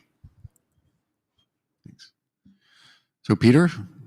Yeah, thank you. From the policy perspective, the Financial Biodiversity Foundation has been an active participant over the past year. We had several investors that have been in their role as observer, also been participating in the negotiations, and we focused on particularly goal D and target 14 and 15, where we have made most suggestions in terms of where we thought wording could be stronger, could be more ambitious, and particularly the alignment of financial flows from the private sector was something that we thought was really a key element to enshrine, as that had been a critical piece in the Paris Accord back in 2015. We also really wanted to drive that here. I think that has also, for the first time now, been a role that the finance sector has taken. So I'm actually very proud of the work that my colleagues have done there, and hopefully with a positive outcome later this week. When I think about the role that the financial sector can take, we are a massive financier of governments through the sovereign debt that we invest in. And over the past 2 years, Robeco, together with many other investors, has been part of what we have called as an organization the Investor Policy Dialogue on Deforestation, which focused initially on Brazil and as a second country on Indonesia as two critical countries in terms of their role in preventing deforestation. So on the back of our financial relationship as a manager selecting those bonds from sovereigns, there is actually an avenue for engagement. There is an avenue for exchange. And we see momentum and also appetite for investors to actually expand this. We have another program which is focused on climate, where we have started engaging with the Australian government on their climate performance. So I would see this as a very clear avenue for much more exchange. And I hope that, as you mentioned, this conversation here and some of the thoughts that we're sharing can really become part of a regular dialogue between governments, between parties here negotiating, and the financial sector. Because ultimately, we really need each other in terms of creating that enabling environment for the businesses that we invest in, and therefore for us to achieve our targets, while we can also really help with that financing question that is obviously also which was put forward so clearly by Paulson in the introduction. So I think from that perspective, there is a lot of very good emerging avenues for much more engagement and collaboration than we've seen in the past. And from our perspective with Robeco, we definitely want to contribute to that. Great, thanks. So one of the challenges of being in the middle. So at least half of the good answers have gone, and fully agree with the points Michael and Peter made. But I'm just going to sort of step back from this a little bit, because I think the most critical thing within this whole exercise is how do we essentially demonstrate that we're past an inflection point of this being something that we'll need to think about in the future to this being something that we're tackling now. So we use words like dependency, exposure, and risk, sort of, and if you say them quickly enough, they sound like they're all sort of more or less similar. But there's a fundamental difference between the dependency or the exposure of something or a particular company and the risk that dependency or exposure poses to that business as a business model, as a financial investment, or in terms of its viability. And that really comes through the crystallization of the steps that governments in particular can take to turn dependencies and impacts into financial risks. In carbon or in climate change, to a certain degree, that's exemplified by carbon pricing, where you put a financial value on an activity, and it's a way of turning an impact into a financial risk. And we don't necessarily need to know all of the pieces, but we do need to know that there's a commitment there, I think, from politicians globally, to demonstrate or to make that link, to draw the, if you like, the bridge between impacts and financial exposure, in order that we can unlock a far bigger flow of financial weight and a far faster pace of business response. We need to know that that bridge is being built and that there is a commitment to getting across it. And I think we're certainly our view is we're starting to see some of those things, whether that's through some of the moves in the EU around deforestation, whether that's, as Michael mentioned earlier, the moves to try and establish clearer disclosure standards, which is perhaps a first step in that process. And certainly, sitting in the UK, where our offices are, the focus on ISSB in particular, and the impact that can have for the FCA. And there's a real focus, there's a real appetite from a lot of regulators in different countries to try and incorporate, more sustainability measures more broadly, but, similarly nature and biodiversity specifically into the way that financial institutions are assessed and the way that individual investment products are assessed. So we need to, it's a slightly imprecise answer, but I think governments need ultimately to be able to come out of this feeling like we've passed a turning point, we're past an inflection, that this isn't something that will come in the future. And that's partly about the words, but it's more importantly about the actions that governments take away from this back to their home markets, whether that's the EU in terms of changes that they can implement in the US, in major economies around the world, the degree to which this can be followed up with real policy action that creates real tangible impacts on companies and demonstrates this isn't hypothetical, this isn't academic, this is financially material. Thank you. I'm definitely in the home advantage here because I really take advantage of my distinguished colleagues, but it was a big question. And so I think there's a room, for us to discuss. I think the first and foremost, what to expect from the government is to comply with the convention they signed 30 years ago. I think there is a roadmap there that needs to be implemented, and we are here, to help. In terms of the granularity of what could be done, in addition to the big commitments and the preservation 30-30, the continuing investment in good science is something really important, especially the baseline data. The review of tax incentives and disincentives for biodiversity is something that we sorely need. I think helping business to identify the economic value throughout the supply chain or the value chain, as a colleague has mentioned, I think is also very important. And sometimes we don't have the capacity to do it. From our side, I think we really need to continue to improve on the way that we assess the risk. We're not completely there yet. We made a lot of progress, but especially on the biodiversity and biodiversity loss, as it connects to economic loss, is something that we can do better. I also think that we need and we should take risk and experiment to see what can work in the space that we work. And I think technology can be a very good driver for that. And like some of my other colleagues mentioned, we need to prepare to respond to the challenges of disclosure, like the climate disclosure. Once you disclose, you need to take action upon that. And that's going to be important, and we need to be prepared for that. Thank you. Thank you. I agree that achieving the 30 by 30, setting the 30 by 30 goal would be very important. We need it if we're to meet our climate targets. But I think it's also important for the negotiators to give guidance to companies of what's going to happen on the 70% of the globe. So what are the guiding principles to secure commitment from companies to cut their, to substantially reduce their negative impacts on biodiversity and ecosystems? And when I think about climate change, net zero, as much as it's imperfect and it lists a lot of criticism and a lot of debate, but it does provide these guiding principles for companies. It's kind of a northern star where we need to go. And it would be very helpful if there is an agreement around nature positive in a similar way for companies, kind of as a guiding principle. And I'm sure it will be messy. There will be a lot of disagreements what this means, but it's good to have that debate, and I think it's important to have it. And I think another point that's important, kind of picking up on our host's introduction, kind of looking at COP15, who is here and who is not here. I think it's very important that this conversation on biodiversity does not reside in ministries of ecology or environment. This is the conversation that needs to be happening in finance ministries. It has to be happening in central banks. It has to be happening in ministries that look at infrastructure development, agribusiness development, plan our cities, and ministries that really focus on whole of economy. It's the whole of the cabinet conversation.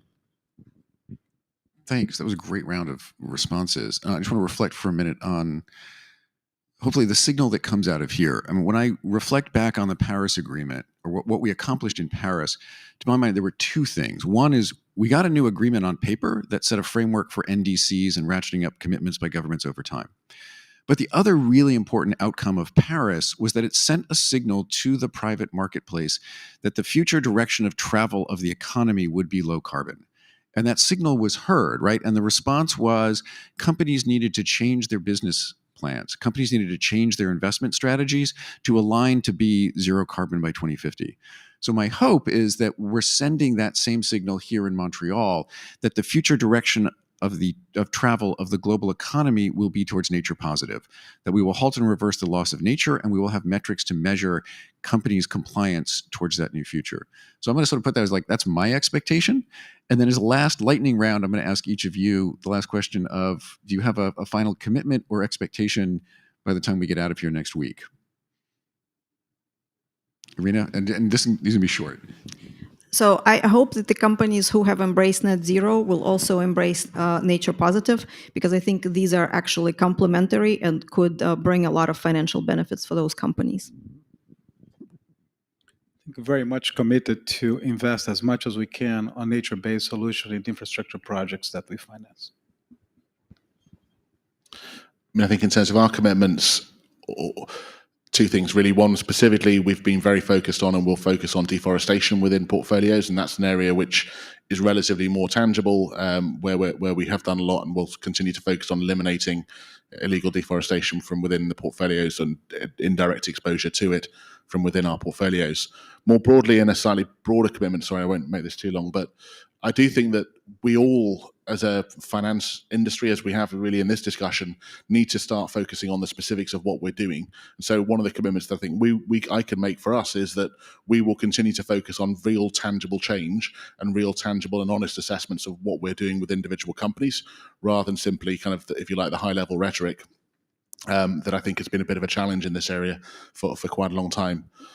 Few expectations, if I'm being honest, but I would very much echo your point about COP in a Paris Agreement back in 2015. But actually, the thing that was really important out of that was that if you look at the aftermath of that event, less than 5% of the world's economy was committed to net zero.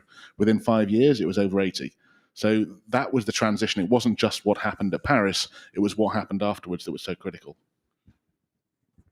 Yeah, I would echo that. And where after the Paris Accord, investors globally started to collaborate and launch Climate Action 100. I think we as investors are now ready to really push for a similar type of commitments and a similar type of transition across the 100 most significant companies with Nature Action 100, which we launched on Sunday here. And I think with that, we actually send a very strong signal that we think that this is a transition that needs to follow or go hand in hand with that on climate, and therefore also a very clear hope from the financial parties all together here that the global biodiversity framework will really enshrine that and set that direction of travel to 2030, so that we can also really send that signal to the companies we invest in. And I would say a couple things. One is that I think net positive is going to emerge as a key organizing principle around biodiversity, as it was said, similar to how net zero has become that organizing principle for climate. But I think more work will need to be done to really determine exactly what that means and the implication for business and the economy. And then the second thing I think will come out of this is there will be more of a concerted push to have businesses measure and report on their biodiversity impacts. And I think that will really put wind in the sails of the TNFD process. All right, thank you. So I just want to thank my panelists very much.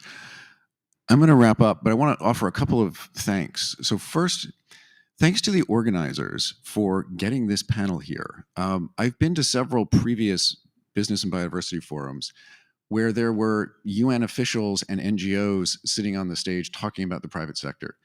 This is a sea change that we actually have the private sector sitting here on the panel talking about what they're doing.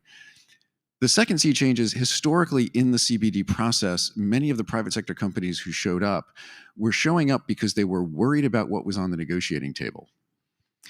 In this case, we've got a bunch of companies who are showing up because they are more ambitious than what's on the negotiating table, and they are driving some of the language and text and ideas around Goal D, around targets 14 and 15 and what have you. So we're seeing a set of corporate actors managing trillions of dollars in assets who are pushing the agenda forward with their practice and their advocacy. I think this represents a sea change in the engagement of the business community in the CBD process. I think that's something we should definitely welcome. So I want to thank the organizers of the Business and Biodiversity Forum today, and I want to thank my panelists for your contributions and the ideas and the inspiration that you're giving us here. So thank you very much. We're going to have a round of applause.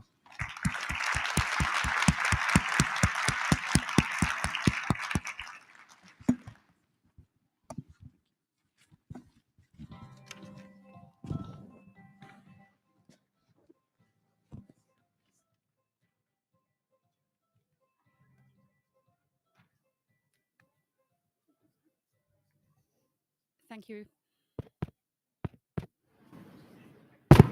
Thanks, everyone. Just to note that there is going to be a short coffee break now. Please be back here at 11:15. Thank you.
Please take your seats as the event is about to begin.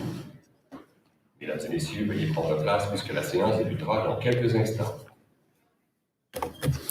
Welcome back, everyone. I see there are a lot of coffee cups around, which is fantastic. We were just talking about how all academics have caffeine addictions. And I think the same is probably true for, I think, anyone attending COP these days. I know certainly working late into the nights and lots of early mornings and lots of negotiating and lots of events and lots of people interaction, which for many of us is kind of a real startling thing again after the Zoom period of 2020, 2022. And yeah, I'm not going to talk more. I would like to really introduce the following session focusing on the future of food systems.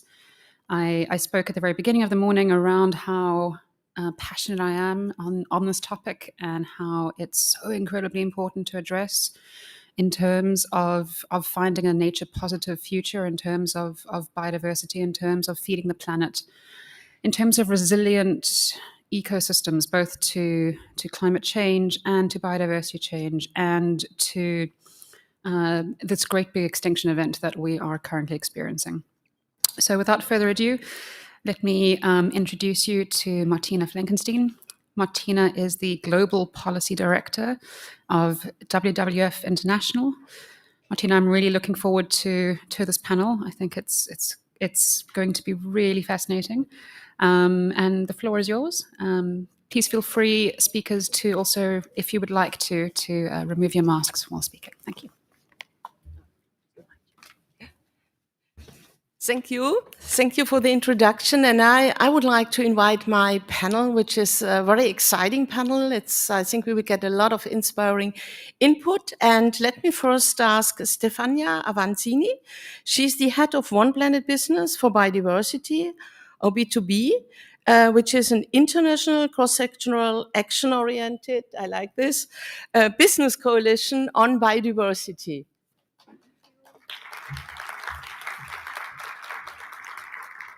My second, and I take the order of men and women, I'm very happy that we are very gender balanced here. So I want to ask Jean-Martin Frontier. He's the founder of the Market Gardener Institute, and I have seen that you're doing a lot of education and learning, and I'm really interested and excited to hear more from you during our session today.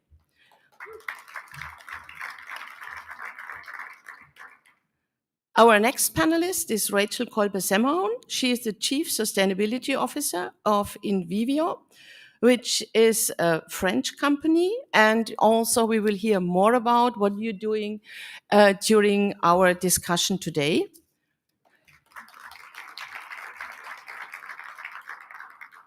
We have a very broad panel, so I'm very happy that we have education, we have a network, a global network, we have innovation, and we also have a brand here from McCain Food. We have Yves Leclerc.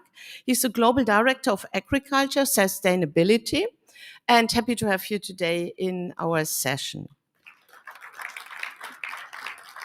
And finally, but not lastly, a very important partner, if you talk about food system transformation, is the whole retail sector. And I'm very happy to have Jane Ewing here. She's the Senior Vice President on Sustainability from Walmart.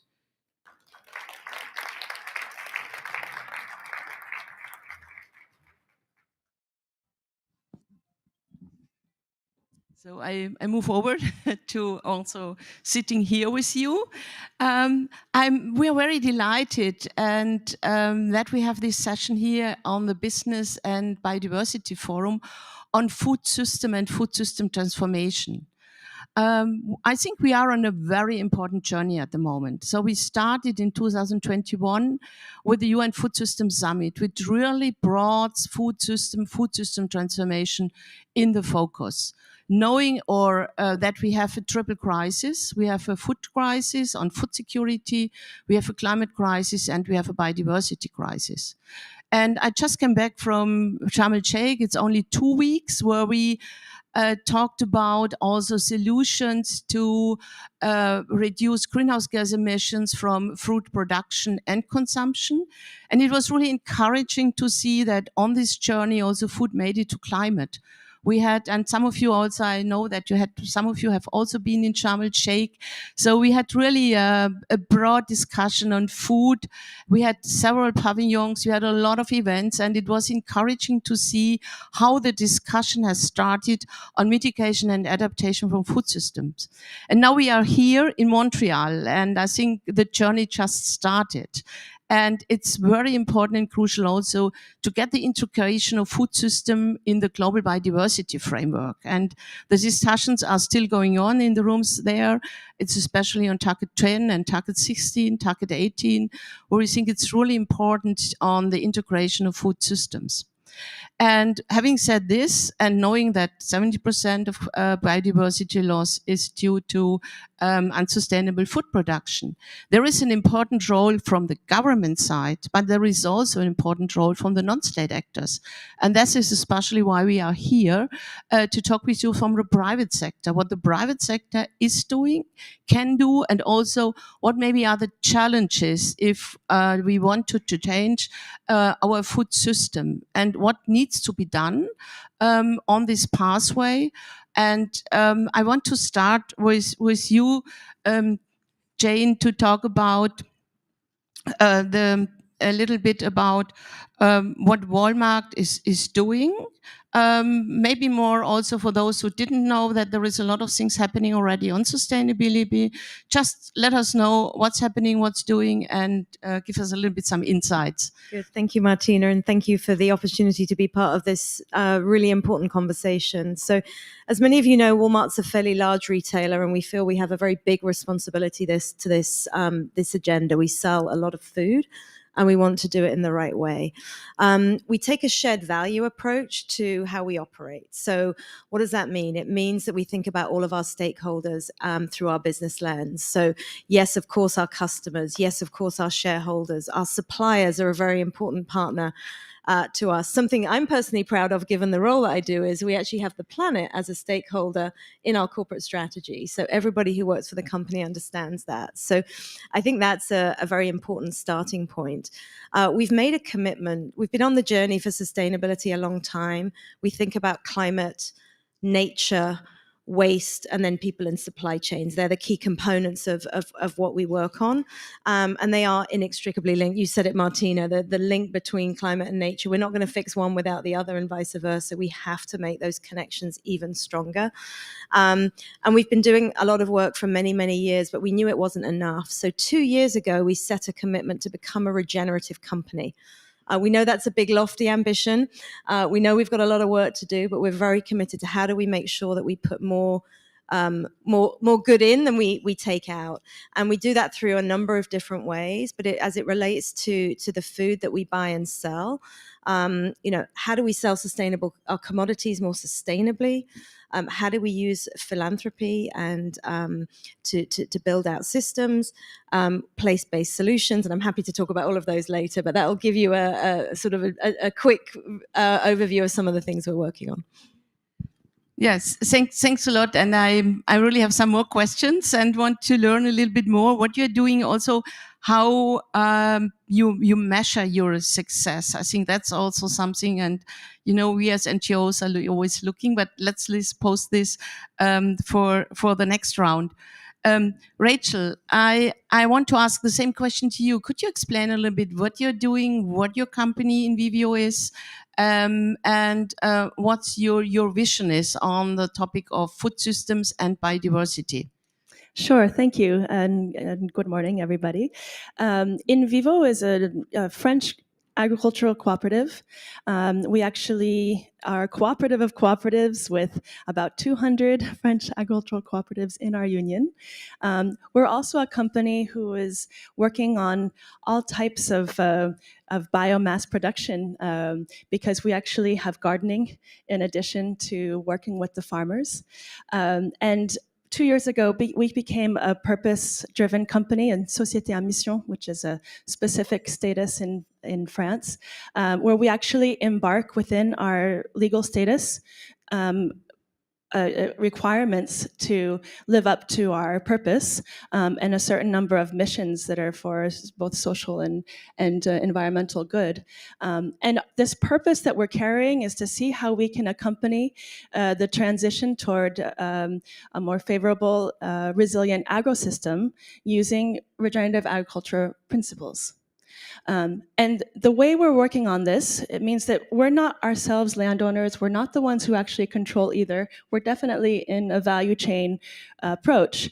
And yet what we can do is work on what are the products and services that we can put out onto the market that are going to facilitate cooperatives and farmers' way of moving forward in the transition. And so currently we work on biocontrol, biosolutions, precision agriculture and the way that people actually can optimize the way they're going to working on inputs, but also above and beyond that, all of the different types of agroecological principles that are going to enable the true value of farming, which is to both produce crops in a more sustainable way, but still in a competitive way as well with the type of quantity and quality that we need to make the world go round, while also providing the different ecosystemic services, and that's where we get to biodiversity.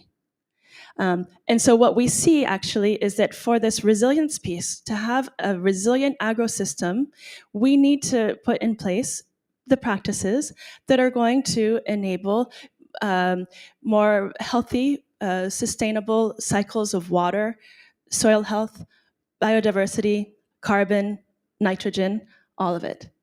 And we're working really hard, but it's a big challenge because, as I think many of the different conversations have already been had here at the COP15, is that we don't yet have the market for it. And so I hope we'll come back to that afterwards. Thank you. And this leads to my next panelist here, Eve.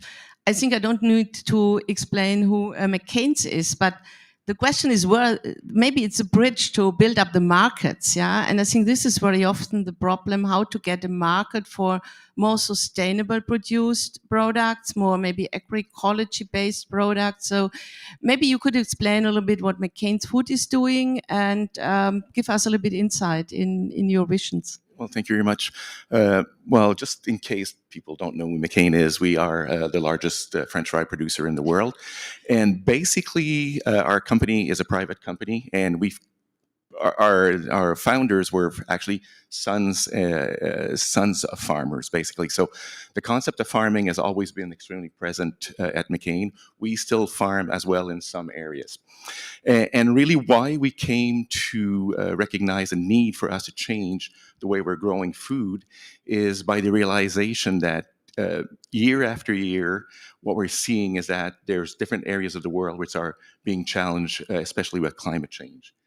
And really, from a producer's point of view and from an agricultural point of view, the way to deal with climate change is to be able to look at soils and be able to improve our soils, to be able to, adapt to the variation in precipitation, which we're seeing across our world every year, is creating havoc and is actually reducing our availability of potatoes and of raw material.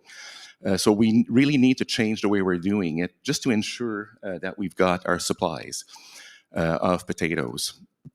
And also when we talk about climate change, I think the important element of it is to talk about the effect of temperature on crops.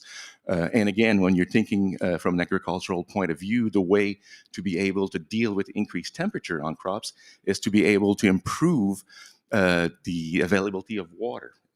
And that really is what led us to relook at the way we're doing things. And we have actually launched in 2021 our Region Ag program, which is focusing on the 5 elements of soil health. So to be able to rebuild our soil, rebuild the capacity of soil to absorb and retain water. And also looking at how we can reduce as well the impact of the inputs we're putting in by making sure that we're using them more wisely and more precisely. So there's an intention of making sure that we're using products the way they should be used, the inputs the way they should be used. And really for us, when we look at Region Ag, it's really an ecological approach to doing things. And that's where this is really the driver of what we're doing. And this has been the birth really of our Region Ag programs. Thank you, and we will probably hear a little bit more about, I think it's super important to talk about soil health, and how we could improve soil quality, also soil biodiversity. And this also leads us to the carbon capture from under the climate discussion we have. Stephanie, your network is super encouraging, and I know that WWF is also following the network.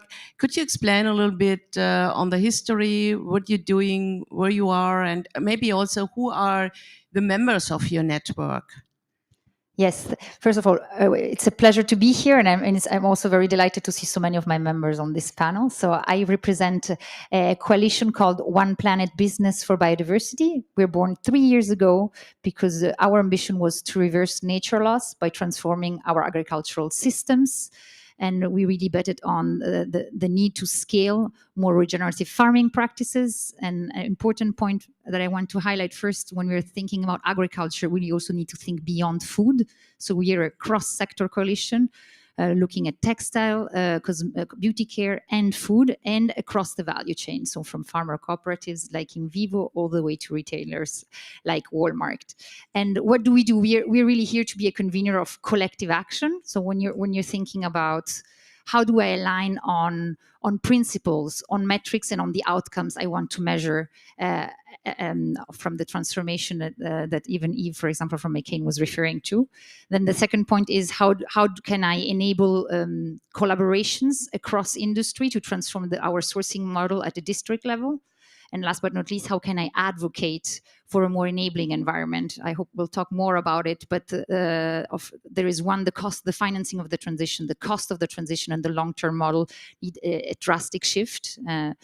And I also want to highlight one thing that for me is very important. We need to change the narrative is we won't feed the planet with a degraded nature. We are dependent on nature, and are dependent on ecosystem services. So there is the need for the transformation in the way we produce our ingredients and the way we farm is just essential. And I'm very delighted to have 28 companies in the coalition who have realized it. What's important is they have all taken individual commitments to transform the way they source their ingredients. So they're actually already doing it on the ground. They will have various projects, and they will tell me more about it. And we're here to just accelerate the scale up and unlock the financial support needed. Thank you, and I like your message to say we won't feed the planet with a degraded nature, and I think that's exactly where we are, and that's exactly where we have to find solutions. And solutions also have to do with knowledge and with education. And Jean-Martin, I have read with interest what you're doing on online courses, on training. So could you explain a little bit about what you're the founder of the Market Gardener Institute, what you're doing, and what was your vision when you founded this institute? Well, first of all, I'm going to say just a few words in French. Très heureux d'être ici. On est très heureux. We are very happy to be here. We're delighted to host you here in Quebec. Farming for 20 years, we grow less than 2 acres of diversified mixed vegetables on 1.5 acres. And my farm through time has proven that smaller farms can be very, very profitable. And obviously they're ecological and they're replicable. So it's easier for young people to get in farming on smaller pieces of land using low-tech strategies. We don't have a tractor on the farm.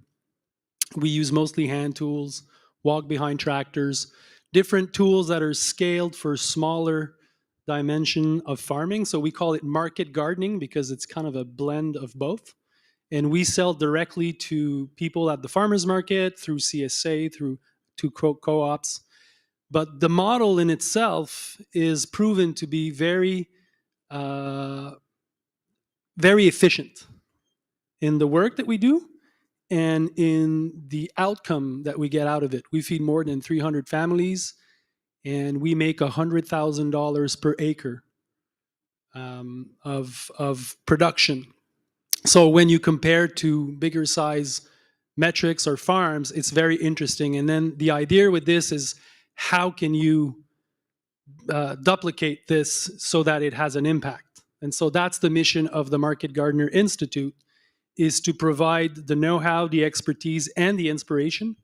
Because a lot of my work in the last 10 years, 15 years has been just to explain to people that 1.5 acres, you can make a living, and you can make a nice living, and you can have a lifestyle that's interesting, and that you can have a positive impact in your community. And so our narrative at the Institute is, I don't want to be contrary here, but we don't need to change the world through farming. We need to change our community. And that we can do that with small farms, but we need to have an impact that's kind of global by spreading the gospel of how this can be done. So in my experience, when I started my farm in my community, there was one farm. Now there's about 30. Most of them we've trained, and it has completely changed the social fabric of our community, because now there's youth that are into farming. They're making enough income to support themselves, and they're feeding the community with healthy, fresh, local, organic foods. And so at the Institute, we have an online course where I teach people the basic fundamentals of how to farm every step of the way, but we also provide inspiration, which I think is really important. If we want to move forward, we need to show people that a different outcome is possible. And so that's what I've been up to. Thanks, very, very encouraging. And maybe coming back what Stephanie mentioned. Stefan, you said we need finance for transition. And that's a very often a discussion also when you go to the negotiation. There is very often that some of the words won't get in a target, because the member states, the governments always thought about financing. So financing agroecology seems to be a huge hurdle that it's very difficult to bring this, for example, in a target 10. When I listened to Jean Martin, he said, our farmers, they have a revenue. So what is it that you, at one hand, we need the transition, the financing. At the other hand, it looks like that on the ground with a good education, with training, it works. So any reflection on that, and your thoughts on this financing? I can start, and then Eve, I think you can also complement. First of all, I would like to highlight there are probably two levels we're talking about. One, financing of the transition. And so sometimes when we're talking about transition, we're talking about shifting practices, and so there is probably a yield that goes down and will go up again. So that's the first part. And then the second one is the long-term business model for farmers. We're talking about other sizes in our coalition, and what we can say is when we're looking at financing the transition, there is a need for de-risking for the farmer, because for a farmer it's they're planning and it's a big step to take. They cannot bear the risks alone. That's very important, and most of our members are actually supporting them, for example, by innovating with financial instruments that can help them get access to credits for the new machineries, because when you're talking about transforming your food practices, you don't need the same machines than you had before. That's one point, but there is also an important point of incentivizing the practices, because at that time you don't still have the outcomes, so you don't have the carbon stored in the soil. It's first in 3 years, or even if we're thinking about how we would valorize biodiversity, it's a long-term process. So there is a very important point of de-risking, and of course also of realigning incentives. Today, we have many incentives in our system, especially on crop insurance, that are really financing and the current status quo. And if we don't realign incentives towards more regenerative, agroecological, nature-positive farming practices, well, it will be hard to convince a farmer to transition. And then when we're looking at the long-term model, most of our companies realize that tomorrow we will reward our farmers for two things: for the goods they will sell, but also for as stewards of our land, so for the ecosystem services they're providing. And carbon is for sure a very good example of a carbon voluntary market that is already there. But tomorrow we're also thinking of water, biodiversity. And so these are things we're reflecting on and working on. Thank you. I saw Rachel, you are nodding. So do you want to add something on this? Yeah, I think that of course, we need to have the different models of agriculture. And as Stefania mentioned, there really is sort of a priority at the moment to be able to scale up. And so even if small holder farmers can make a good living, that's good news, and that's something that we need to actually deploy further afield. There is still a need to actually be able to do a lot of this at scale. And it's the de-risking that we need to bring in. Also additional references, because sometimes a lot of the farmers who have been in big ag, they've been used to using certain types of inputs, certain types of technical itineraries, and making the shift toward regenerative agriculture can be really bewildering, actually, for them. Currently, even scientifically, actually nobody has all of the answers yet. And so we still need a little bit of time to figure out exactly how this can work so that we don't just lose the farmers in the meantime. So we're trying to make this transition. And so for that, what I think is really important, and Stefania started it, is that we recognize the true value of food. And this is something that the UN is trying to pick up with the UNFSS and the way that we can move forward on that, the true value of food. But we also know that food needs to remain accessible. And so we can't put just the price on the consumer who's going to buy that food. We have to consider where are the other pockets of value. And so that's what brings me to talking about true value of farming, because we've made the case. We know actually that this contribution to the common good is really what an additional service that farmers can provide. It's something they can provide while they're transitioning and they need that money, but actually it feeds into a whole new economic model where we actually put the value on biodiversity, on carbon stocks, on water cycles, and that all of this actually can help us move let's say, broaden the scope so we diversify who are the beneficiaries of this common good. It's not only the consumer who has to make a choice at the supermarket. It's also, well, the insurance companies that was mentioned, but it's also actually public health. And the way that if we have a soil that doesn't erode and actually is able to not need as much inputs and actually doesn't have the same type of potential pollution, well, actually, that's something that's contributing very directly to public health systems. And so we need to see what is the contribution of all of the different actors within the ecosystem that don't always consider themselves part of it, but actually need to take up a role in the puzzle. Thank you. And if I, yeah,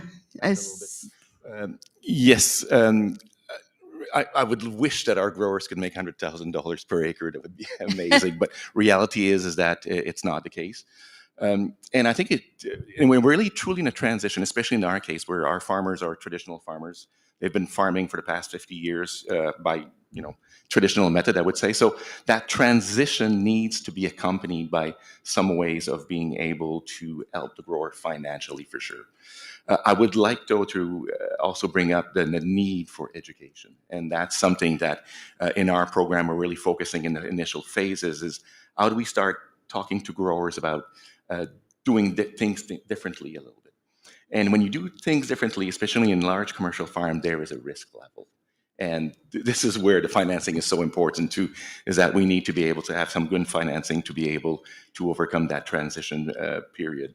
In McCain, we've started, I said, a couple of years ago, and already we've actually had two interesting partnership, one with Crédit Agricole in France and one more recently here with FCC, where we're trying to provide our growers with better terms in terms of financing to be able to help them in that process. But in reality, this will not be enough. We will need to find a way to finance the improvements that our growers are doing.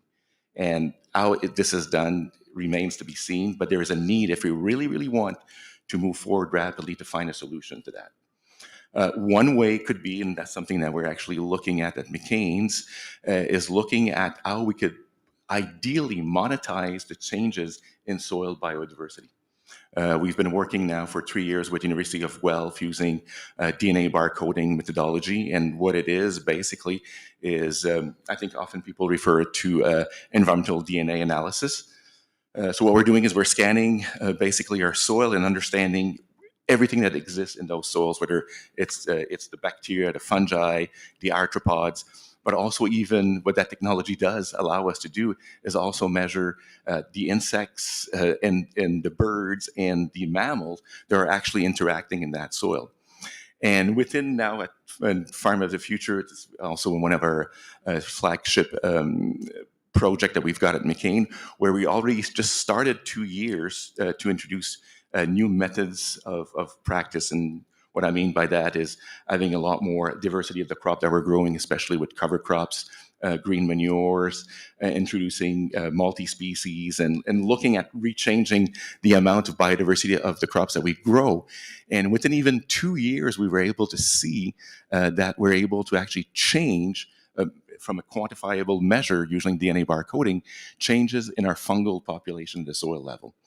And if, for those who knows soil microbiology, as we transition basically from forestry and we introduce agriculture, what we've done basically is we've eliminated a lot of the fungal biodiversity in our soils, and we're left mostly with bacterial components. So I think there is a way for us to think outside of the box and find new ways by using technology such as DNA barcoding to be able to create some way of financing a transition at farm level. Could I ask one added question? So in which areas in which regions you have the future of the farm? Also in the south or only in the north? Yeah, so... and if it's only large scale or small scale, just to get a better understanding? No, actually Farm of the Futures are commercial farms. Like we've got 2 right now. We got one in Canada, which was established in 2021, and we just launched one in South Africa.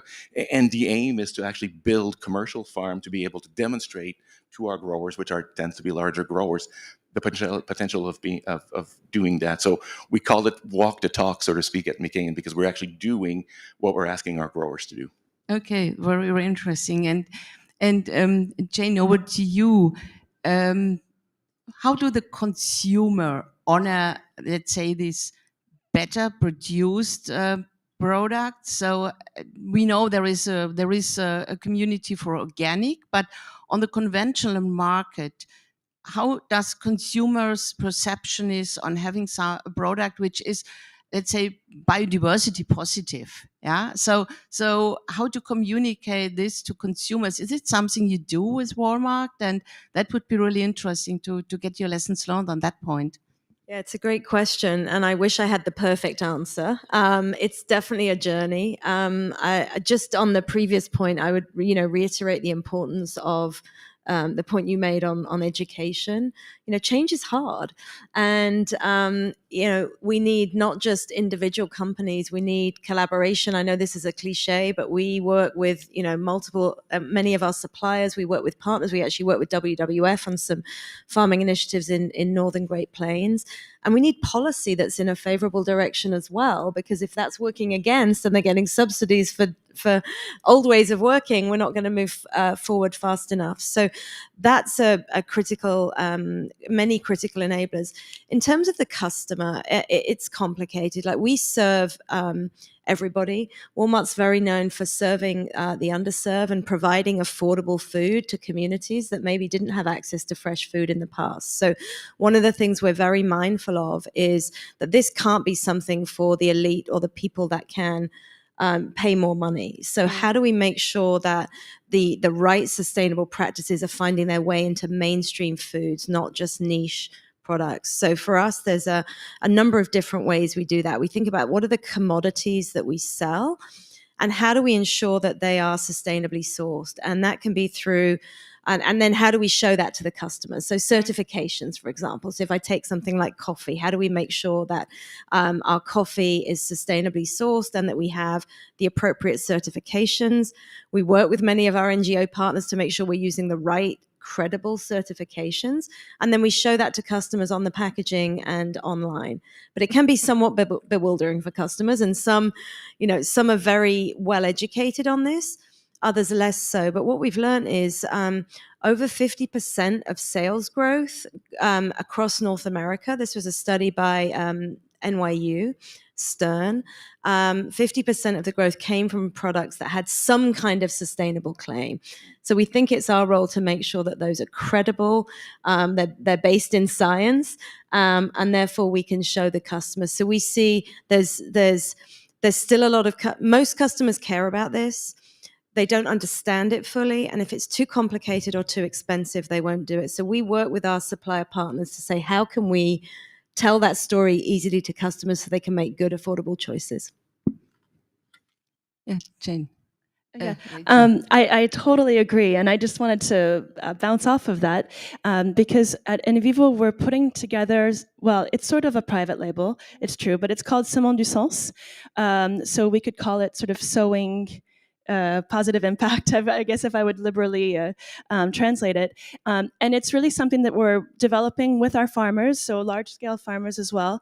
Over time, we've started with wheat production, and we're making sure that it has sort of the positive impact on 5 different aspects, contributing to neutrality, carbon neutrality, biodiversity, soil health, the water cycles, and then farmers' revenues, of course. And it's the dialogue that we have with the off-takers, and so within our company, but then also those who we're going to provide as well. And I think that one of the sort of exciting things that we could maybe mention is that in all of these approaches, what's going to also help us is the data and the capacity of tracing exactly what we're using the data for.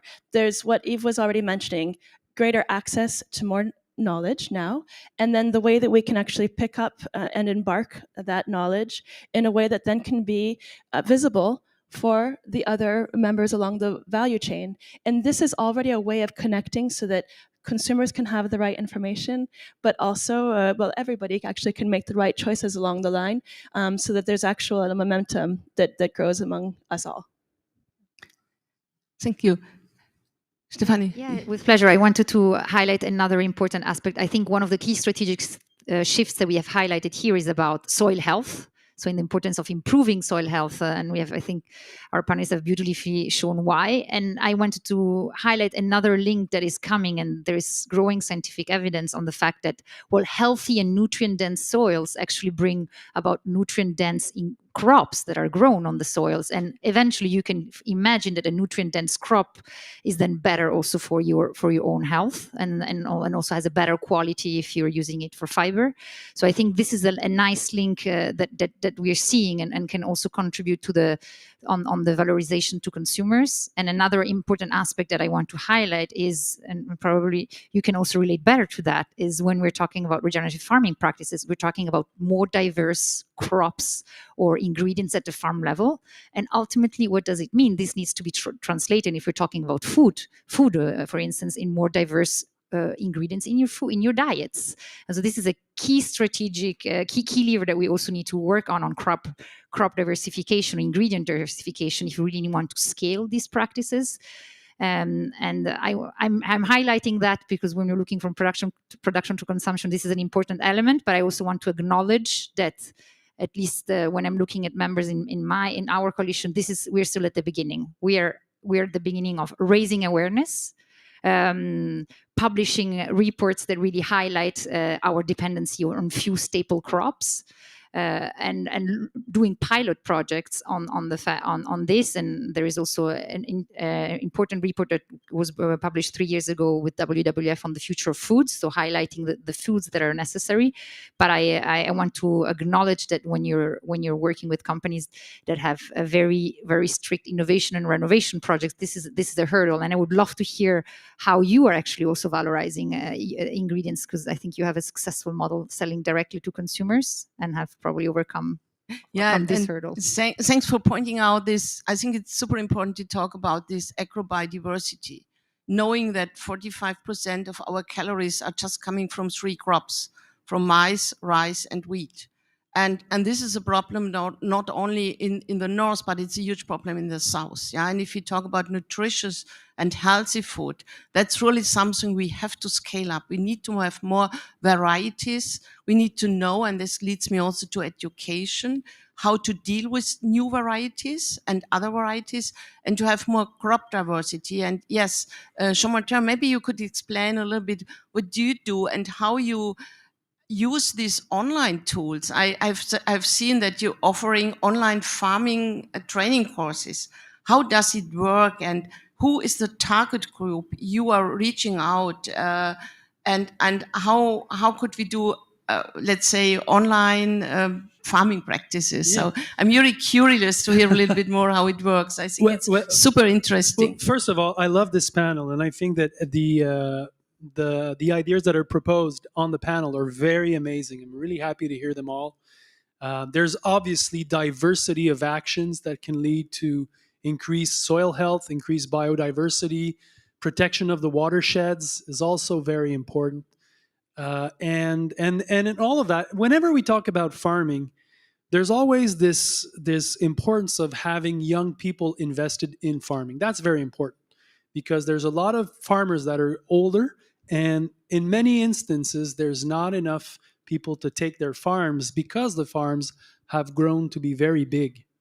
So whenever we talked about, in my opinion, in my perspective, scaling up needs to include a multiplication of something that perhaps is not a huge farm, because then it becomes a big thing in itself. So that's just to point it out. But the master class, the online course that I teach, is in 90 countries. It has 4,000 students in it, and it's a very hands-on, practical course. It's, you know, I show people how to grow 40 different crops every stage of the way, from seed to how to cultivate, how to prepare soil using no-till systems, how to really use systems where, you know, my farm, my claim to fame is using la grelinette, which is an old French tool. It's a fork that allows you to open up the soil without inverting the layers.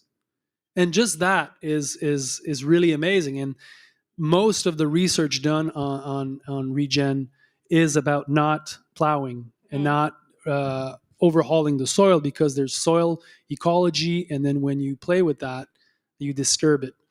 And the future for me of farming is many things, but understanding the ecological role of key ingredients in the soil, some processes that are in the soil, and maximizing on that, using the power of the soil instead of trying to always replace it, which is what the last 50 years of chemical farming has done. So that transition, I think, is happening on all scale. But again, coming back to one of the point that I'm here to kind of represent somehow is that when we're talking about saving the world, saving our species, when we're talking about biodiversity, land stewardship, I think the global is really important, and we should not forget that. And because the multiplication of small initiatives, and that's what I do on my farm. I have 40 different crops. I could specialize in one or two, but if I do that, I lose a lot of my soil health. My farm won't be what it is now. And 8 years ago, I was approached by the Desmarais family, which is a pretty well-known, wealthy business family here in Quebec, a power corporation, to imagine and build the farm of the future. And we did that after 2 years of studying farms from all over the world, looking at permaculture, looking at ag systems. And the farm that we made, it's just one tentative, is holistic. It has a vegetable operation that's 10 acres, 50 different crops. It has beef that are on free-range pastures that are mob grazed around the farm. It has chicken that are following the beef so that the pecking order is there, and they're playing a role producing egg, but also fertilizing the grass for the beef. And it has hogs that are also in the pasture and in the forest. And all of this through one brand that sells directly Saturday and Sunday here at the farmers market in Montreal. And a lot of our work and our thinking, and there was a lot of energy put into that, is that somehow we always think of progress as something that is ahead. But what we've learned, and that's just an insight, is that sometimes looking backward in the past, there's a lot of key insights about real soil stewardship, real ecology.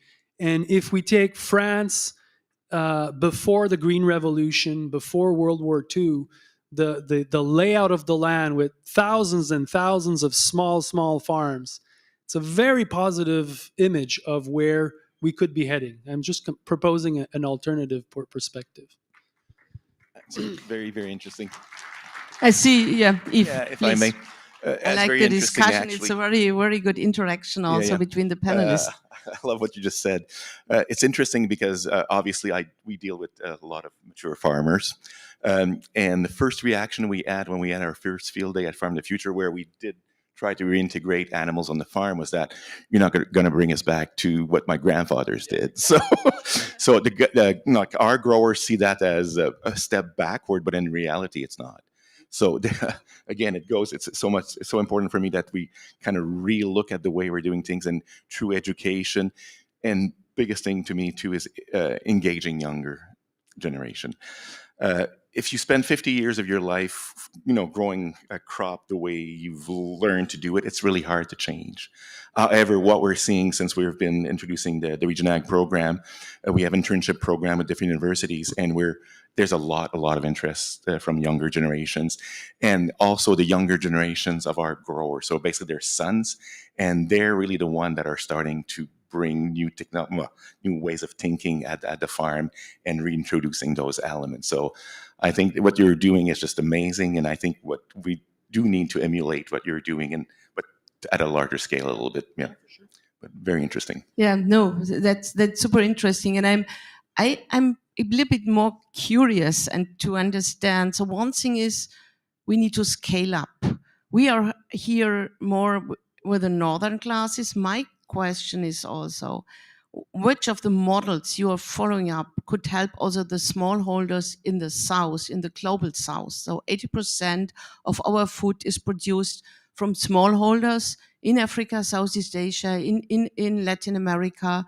And we had tough discussions in Sharm el-Sheikh because there are smallholder farmers from Africa, and they said, this never, the education or the funding, the big donors, that never reached out on us on the ground. Yeah, so there was a lot of complaint in this direction. So I was really curious to listen a bit and to hear from your models, how could we use your experience also to transform this to the farmers in the south on the ground, and to help them also to get this kind of well-being and income. So any thoughts on your side? And I think soil is an important entry point. Yeah.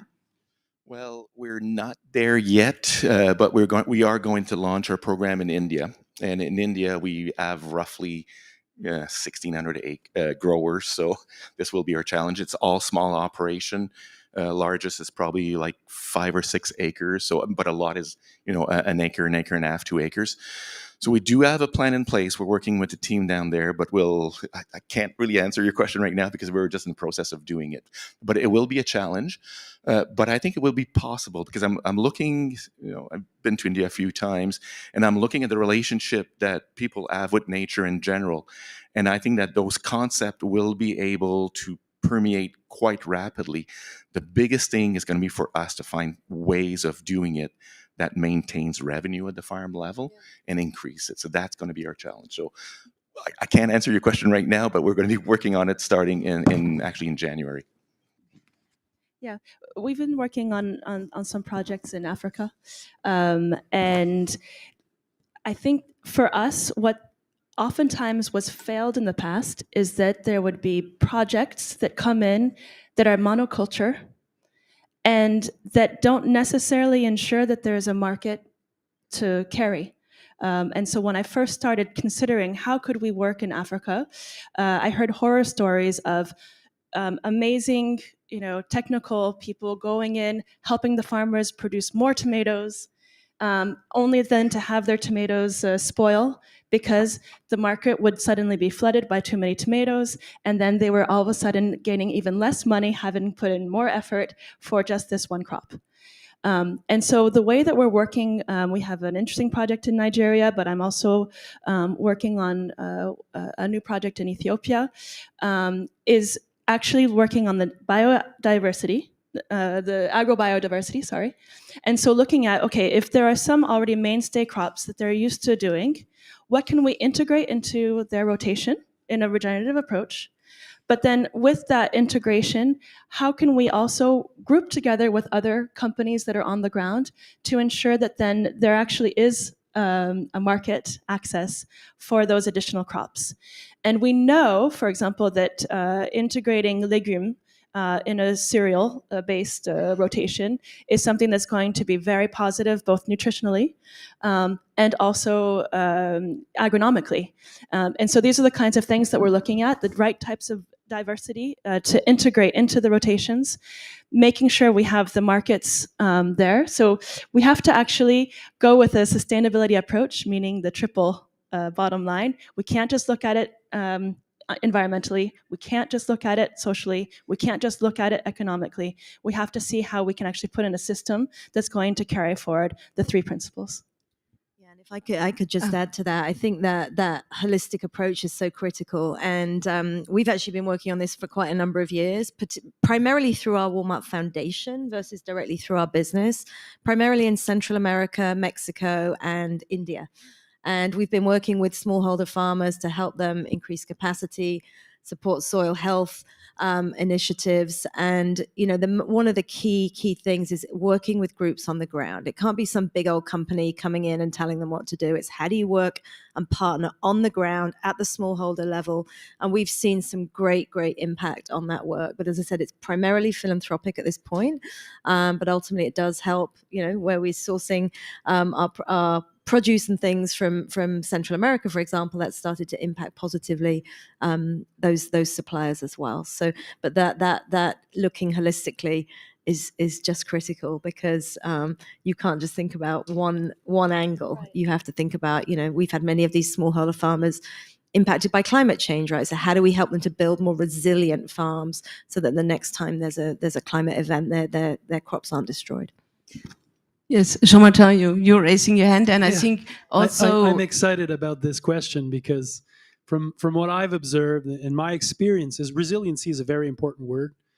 And something to not forget is that most peasant farming situation was very diverse, was ecologically sound before the last 50 years, where we came in and said, no, replace what you're doing with chemical farming. Here are the chemicals. Here's what you need to do. And in many instances, it wasn't a success. What I see would really help is to change the perspective on this kind of farming, perhaps on a global level, and just reaffirm that small-scale farming is feeding the world. This is what's feeding the world right now, is small-scale farming. It actually is. And so just to reaffirm that, and perhaps, I would invest in marketing agencies that would go there and just make it sound like what they're doing is good. This is what you need to do.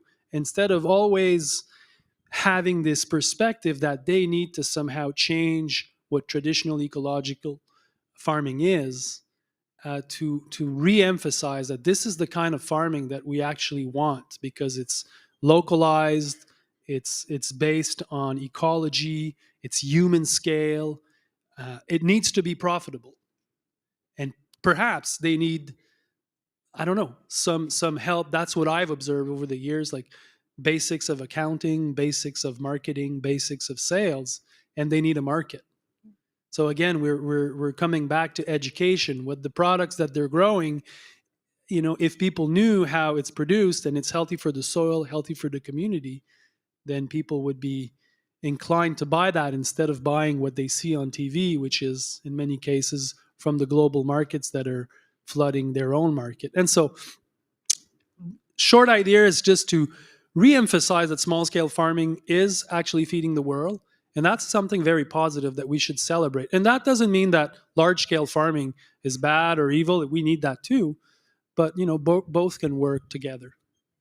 And if I may add, I think an important point from examples that I see from corporates in our network when you're looking at small scale farming is also the importance of increasing and supporting farming livelihoods. So many of the programs that our companies are putting in place is how can we increase farming livelihoods in different models, and also by intercropping techniques, so also adding other crops to their cash crops that they're using. And I wanted to highlight, you're saying a very important point. I think today there is scientific evidence. There is a meta review from CGIAR that farming practices, agricultural farming practices, have an impact on biodiversity and climate. So there is today scientific evidence. So here, this is the first thing. And the second thing I think we still need to work more on, and Rachel was referring to the true value of farming. I think we still need to work on the economic case for shifting to these practices.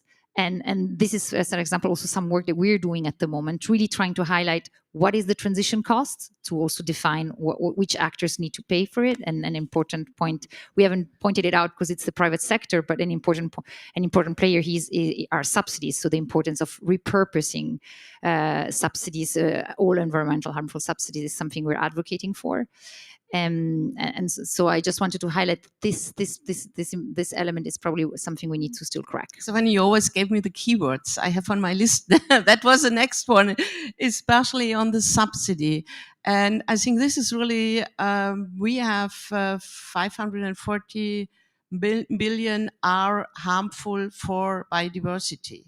And this is a huge agenda at global and national level, is repurposing subsidies. And it would be also interesting to get your thoughts on this, how important you see subsidies or how not important, and how to redirect in the right way. At the moment, we give millions for fertilizer, which never gets on the ground, which we don't need at the end, because if you have a healthy soil, you could reduce the fertilizer, and maybe even you don't use it.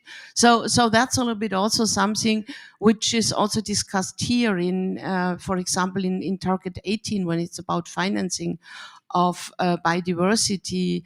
So I don't know who want to start to reflect on this topic, and any support on the repurposing. Even WWF would be happy to work with you on this topic. Okay, I start with you, Shomater, and then we could go around. There's two places where I think that, first of all, having funding with those ecological indicators that perhaps come from something like the UN, where you have an incentive, a financial incentive to steward your land by protecting the watershed, or having ecological niches on the farm that are paid for, birdhouses, whatever. I think that's something that it's funny to say, but I think that could be easily done. What I can say, in Quebec, we have in my opinion, two policies that in the last few years have been really progressive. And again, they have to do with smaller and bigger farms. Again, that's kind of my perspective. But two things that happened that really made a big impact is that the same amount of money that is given to larger operations is given to smaller ones. So it's scale neutral. And so by doing it that way, if you're farming 2 acres and you get $40,000 to start your farm, it goes a long way compared to if you're buying your father's farm, which ends up costing $5 million. And that's fair, because there's nothing wrong with that scale neutral. So that policy, the way it was made, and I think it wasn't intentionally done that way, has created a big leverage for a lot of young people to get into farming. And we see that here in Quebec. A lot of our schools in agronomy, they're filled up. They're overflowing, actually, which is, I'm always excited to say. And also with greenhouse, we have in Quebec here, because of COVID, because of our dependency of food in California in the winter, we've developed a program where we want to double the number of greenhouses in the province to increase our food sovereignty. And again, the project was scale neutral. So you could have, a complex of greenhouses that is like 10 hectares funded, or you can have, what ended up happening is like 500 smaller farms that ended up getting money to build greenhouses that are all over the territory now. So that's one policy that I think was interesting. And to answer the question, I think we do need money in farming. It's really important, but it needs to be fairly distributed and balanced. And maybe also combined to indicators with biodiversity. Yeah, so. For sure. That would be a very interesting way of moving forward. We evolved, we basically process potatoes where there's heavy subsidies. Europe, I mean, there's a lot of money going in green subsidies, but other places not. And what I do see is uptake of different practices is faster where there is money. So money is an nerf de la guerre, as we say in French. We need to have money in the system. I kind of like that idea of that neutrality of subsidies. That could go a long ways, I think, especially to help smaller farmers to really get going on these things. Because oftentimes it's going to be the smaller growers who often maybe not have as much money as a larger grower to get going. So it might actually, accelerate the process. They're very innovative because they have less to lose. Exactly. Yeah. So interesting concept. Yeah, I would just add that. So I would take it another way, and instead of talking about how can we repurpose the subsidies that are for farmers by the ministries of agriculture, I think that actually we're in a new era where we have to, again, go to the holistic approach. So when we're talking about regenerative agriculture, we're not only talking about farming, actually. We're talking about public health. We're talking about the environmental transition. We're talking about rural livelihoods. We're talking about a whole lot of other things. And so oftentimes we say, well, there's money for farming, and so we'll either use it for this or we'll use it for that. And we're actually in the same linear approach that has been one problem, one solution, which is actually what's causing us so much trouble now. So we need to stop with that linearity, be a lot more systemic in approach, and consider what is our world that we desire to live in? How is it going to actually work? What are the ecological principles that are going to carry that world? And the environmental, economic, social aspects around it. And reconsider actually, this is a problem shared by everybody. Regenerative agriculture is not a problem of only the agricultural ministries. It's everybody's problem. It's a question of common goods. And regenerative agriculture is also connected to the whole climate discussion.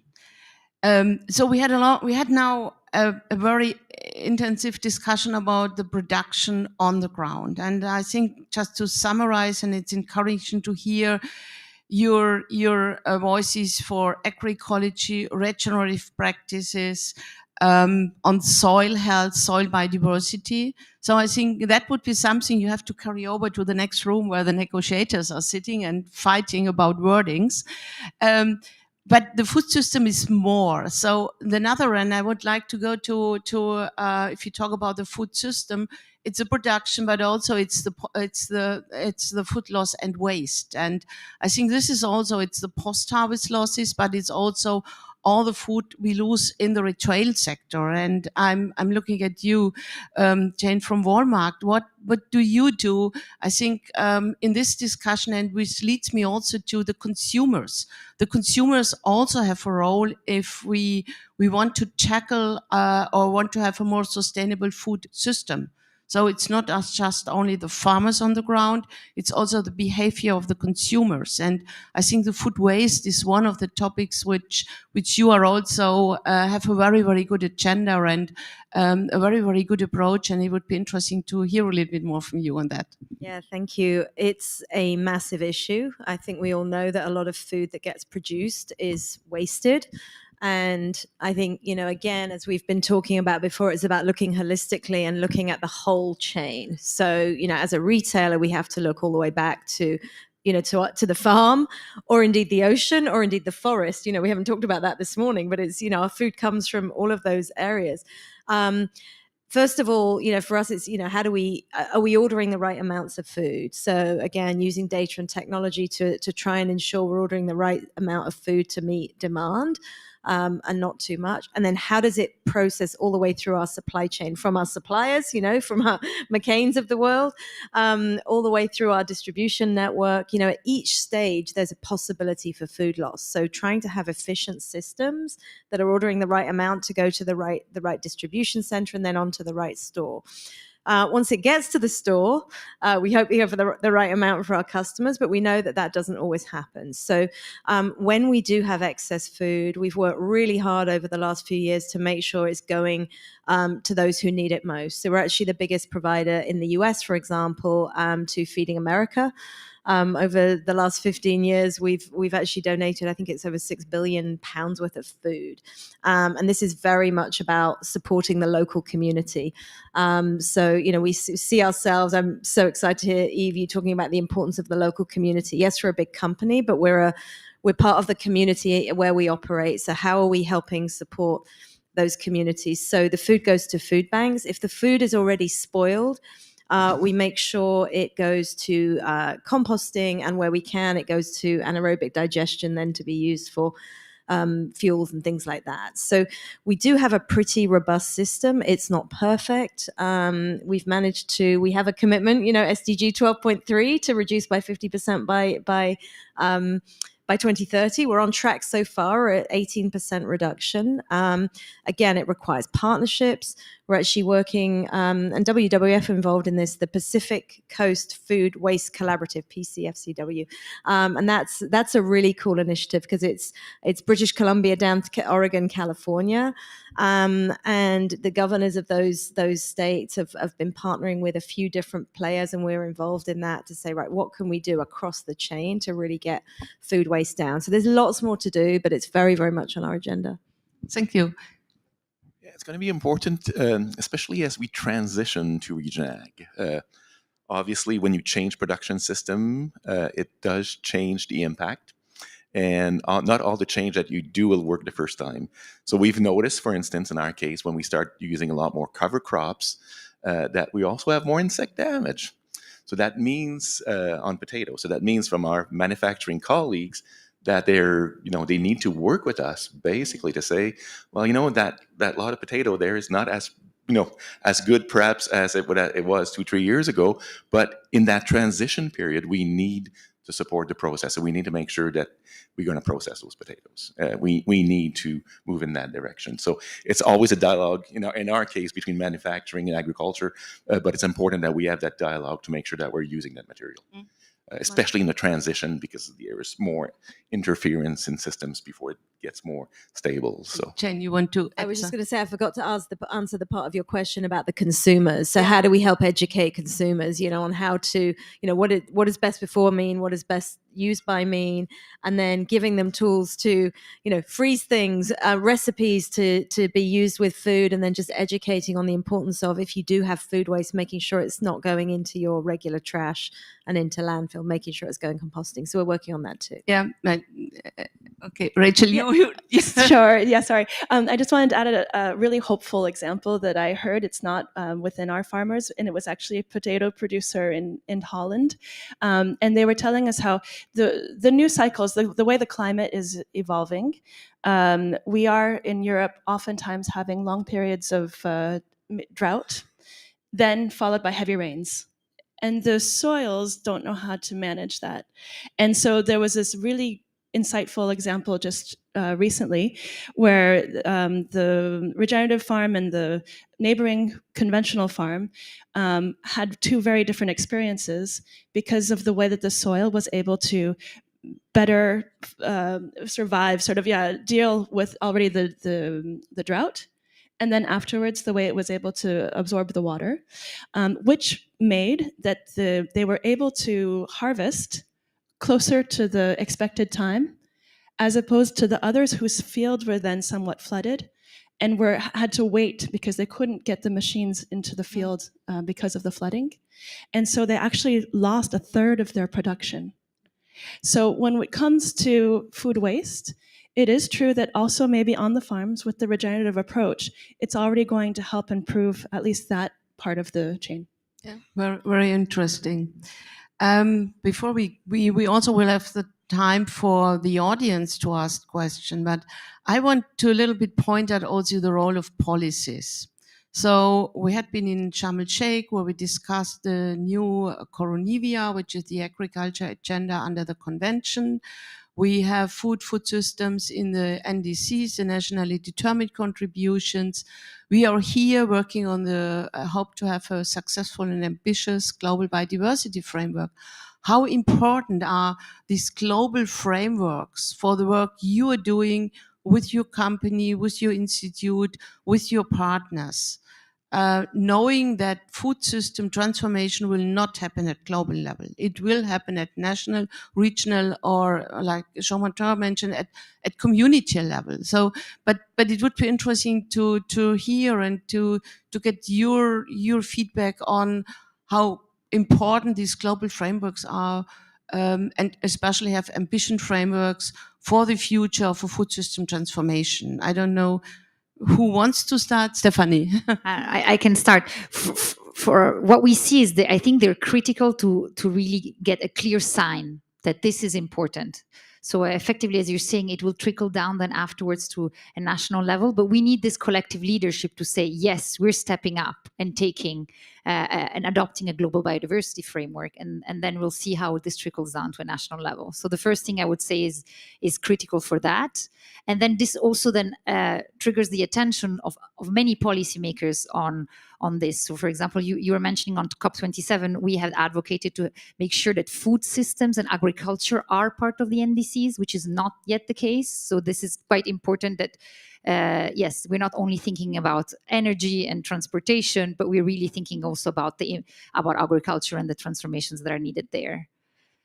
Yeah, that would say is one of the most important thing. And then, yeah, policy coherence is what's important really to shift this transition. As we were saying, farmers are sometimes pulled in different directions. So clear policy coherence that is really favoring farming practices that are positive for the climate and for biodiversity will really help us also accelerate this transition. Yeah, we need this coherence in all the conventions. And at the moment, we are still in the silo thinking. Yeah, even I have the feeling there is a kind of bringing the conventions together, but it's still, we have different targets in the different conventions. Jean-Martin.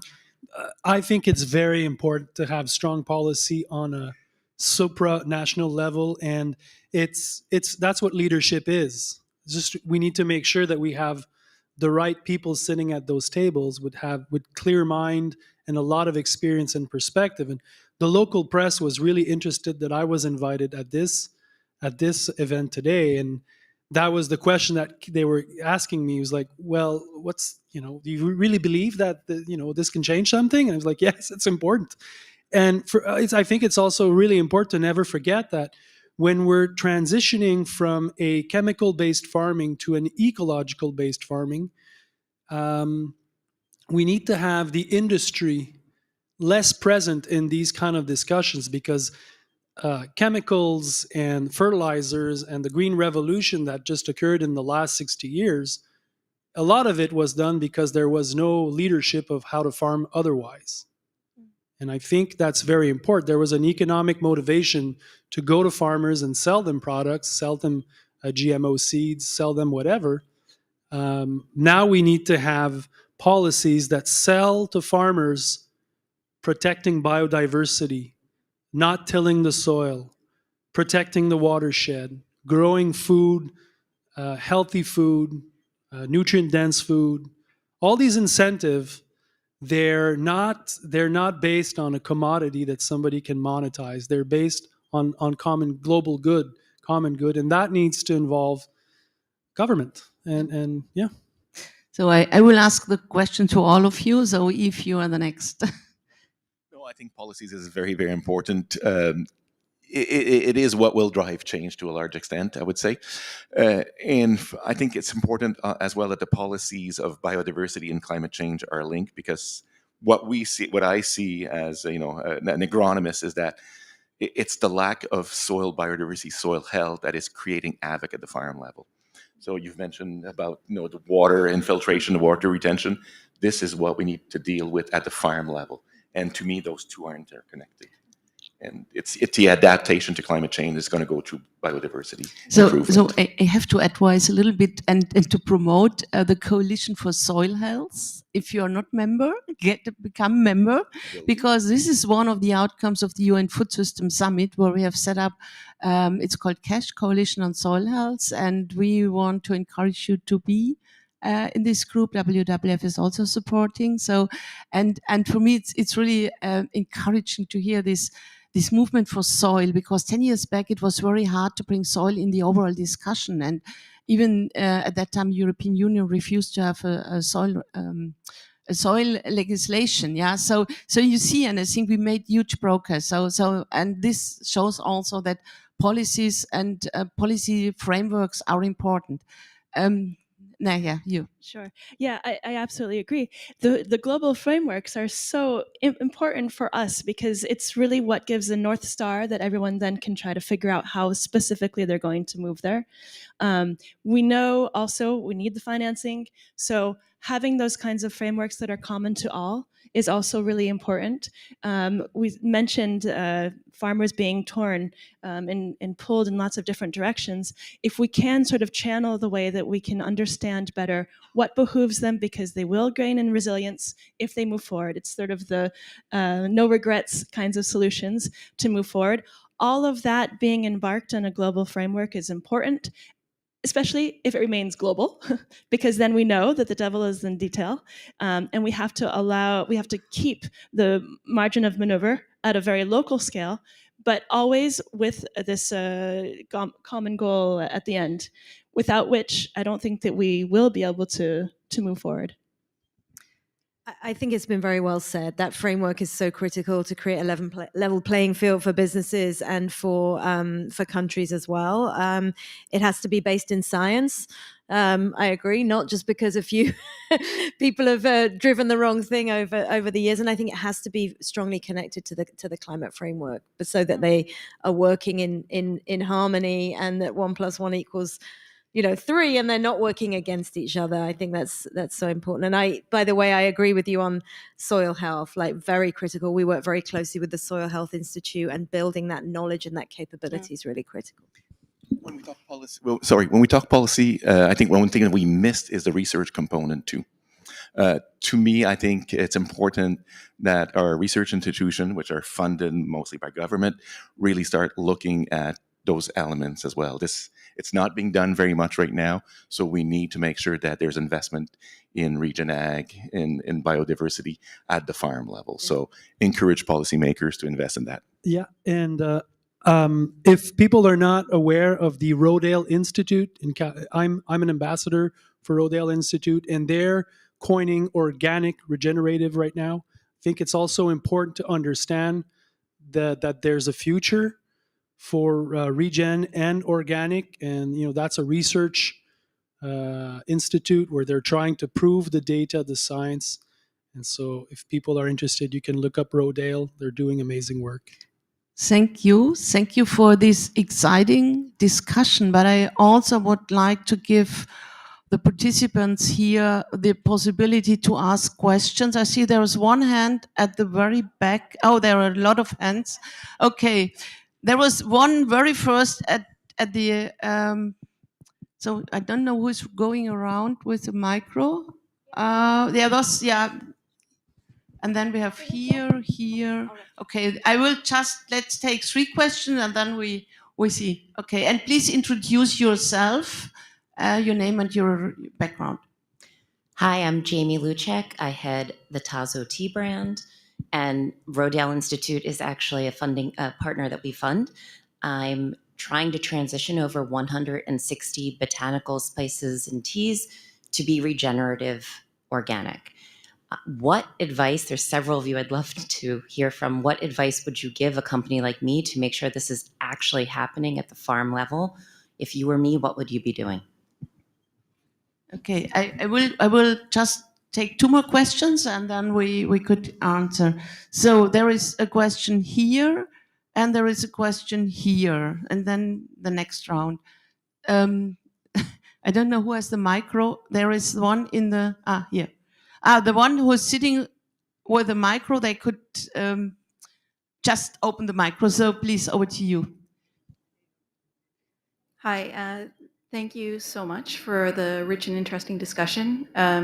My name is Rachel Getty. I work for the Government of Canada, but I'm speaking on my own personal behalf.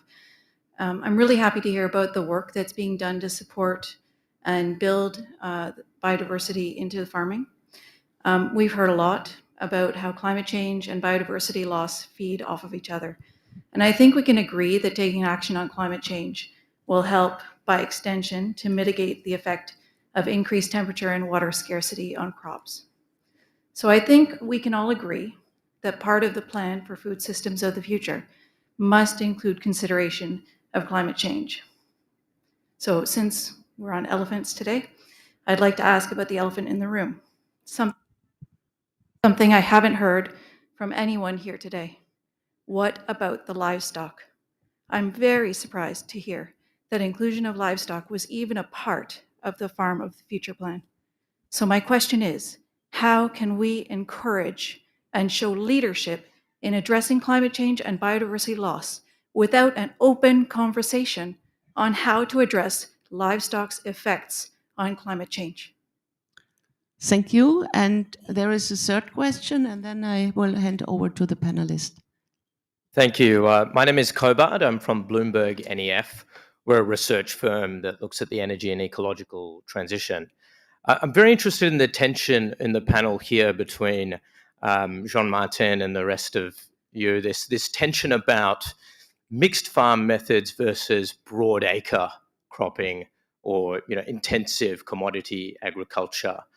And many of the anecdotes and the emerging science says that mixed farm methods are, they're ecologically better, more resilient, etc. We've heard that, but there is this fundamental question: can you transform broad acre cropping to this method and feed the world and provide yield and scale in the way we need? So I want to tease that out more, in particular ask the big producers and buyers here. Do you think that transition can happen, or does it need to be something else? Thank you. So we had three questions. The one was on the regenerative agriculture. The other one was on the linkage to climate and livestock. And the third one, how to transform from large-scale farmers to more sustainability. Okay, Jean-Martin, you are the first one. Yeah, I'll leave the scale issues to others, and I'll tackle the livestock one. I don't know if people are aware of this, but grasslands that are perennial are the biggest sequestration sink out there, far more than forests. And the grasslands, the way to regenerate them is to have livestock, cows that are mob grazing them. And that is, in my opinion, and if people are not aware of this, you can look up mob grazing and the impact that it has not only on the ecosystem, but on the grassland that is sequestering a lot of carbon. And so the question of livestock is, we need to understand how industrial factory farms are to be completely inhibited, non-funded, completely disabled. This is what, cows are not meant to eat. They're to eat grass. They're herbivores. And that's how they get sick, because they're fed grains, and the grains that are grown, they're not sustainable. There's a lot of soil erosion. They're not using the land efficiently with carbon in mind. And so the issue is not if livestock are to be in people's diet, is how this livestock will be raised and what kind of model. And again, I'm telling you, look it up if you're not aware of this. Mob grazing, what it does, cows are moved every day on new pieces of grass. They're regenerating the root system so that it's sequestering carbon, and it's a fully ecological model. Very promising, but there's a lot of expertise and know-how. But again, this is a low-tech approach. This involves having electrical fences. That's pretty much it. So And animals are needed in the agricultural production system. If we want to increase soil Manure. carbon, Manure. we need to. And that's what we're finding in our case. Growers who've had for many, many years cattle on their farm tend to have better soils, healthier soils, and are able to also deal better with variation of weather. So it is important to have that element. Second question about scale, I think to me, small, large, it's not really important. What we focus on is using principles. I mean, the principles that are going to apply on large scale will be the same one that will apply on small scale. The way that we farm, the way it's going to deploy at the farm level is there. It's always going to be there. Like if you take potatoes, for instance, there's a huge investment in equipment. So obviously it's easier you need to amortize that equipment on more acres. So I don't see us having 100,000 suppliers, because it would not be economically feasible, because we need to harvest those potatoes and move them to the factory. However, the principle that he's using on small scale, we're going to try to emulate on large scale. And this is where we need to focus on. It's on the principles. And maybe to answer the question about how do you incentivize your growers, I think you need to work with them, talk to them, listen to them, provide training, provide technical support, and assist them in the process. Yeah, and just for the large scale, so we're having more and more empirical evidence that even on a very big scale, actually, we can move forward with regenerative. So the difficulty that we're facing is dealing with the risk and generating then enough income in terms of making that happen so that they actually get to the other side. And so, of course, including, what we call a landscape infrastructure, for example, has shown its proof, but we're working in vivo by using data to be able to show how that's going to actually enhance yields. We know that when you integrate certain types of crops within the rotation, that can actually improve yields. I just saw the other day, for example, adding in hemp, which is a very interesting crop that's quite useful in lots of different sectors. Putting a hemp crop before a wheat crop, you're actually going to have even improved yields as opposed to conventional, and with less needs in terms of inputs because of the way it's actually going to provide certain structure for the soil and also the kinds of positive pests it can sort of bring in that are going to be useful for the wheat thereafter. So it's these systems that we have to do that can be put in scale. But at In Vivo, we are up against the difficulty of the commodities that are always pulling the prices to the lowest level. And so either we need to collectively consider that there is an importance of actually putting a higher price on that true value of food, and or we need to work on the true value of farming so that we actually have an economic model that meets what the effort will be to get into that new system. Okay, thank you. I think we go for a second round of questions. Okay, I go over there. There are 3 hands. So do you have a micro? Okay. Hi, good afternoon. I want to thank the panelists for their excellent comments. There's many things I'd like to engage you on, but I'll stick to one, although I want to Could you introduce yourself? I'm sorry, yes. Carolyn Callahan, Canadian Wildlife Federation. We work with producers in Quebec, Ontario, and Saskatchewan, bird-friendly, pollinator-friendly practices.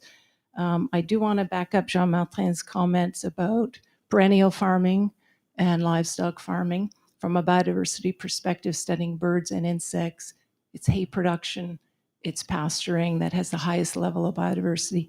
And I'd be very happy to engage with the individual about that if you'd like. But what I want to speak about is extension practice. You mentioned it, a few of you mentioned it. In Canada, it was a very common thing. Decades ago, many extension practitioners within government, Saskatchewan alone had 100 staff who were doing education programming on farm. That was defunded across Canada by provincial governments, leaving a gap, and who filled the gap was the agricultural chemical companies. If you ask most conventional farmers in Canada, they would say it's a good role and they feel that these agronomists are partners in business for them. However, it's not holistic.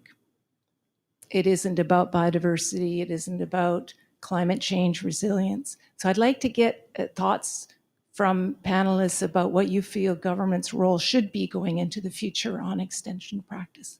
Thanks. Thank you. And there was a second question over there.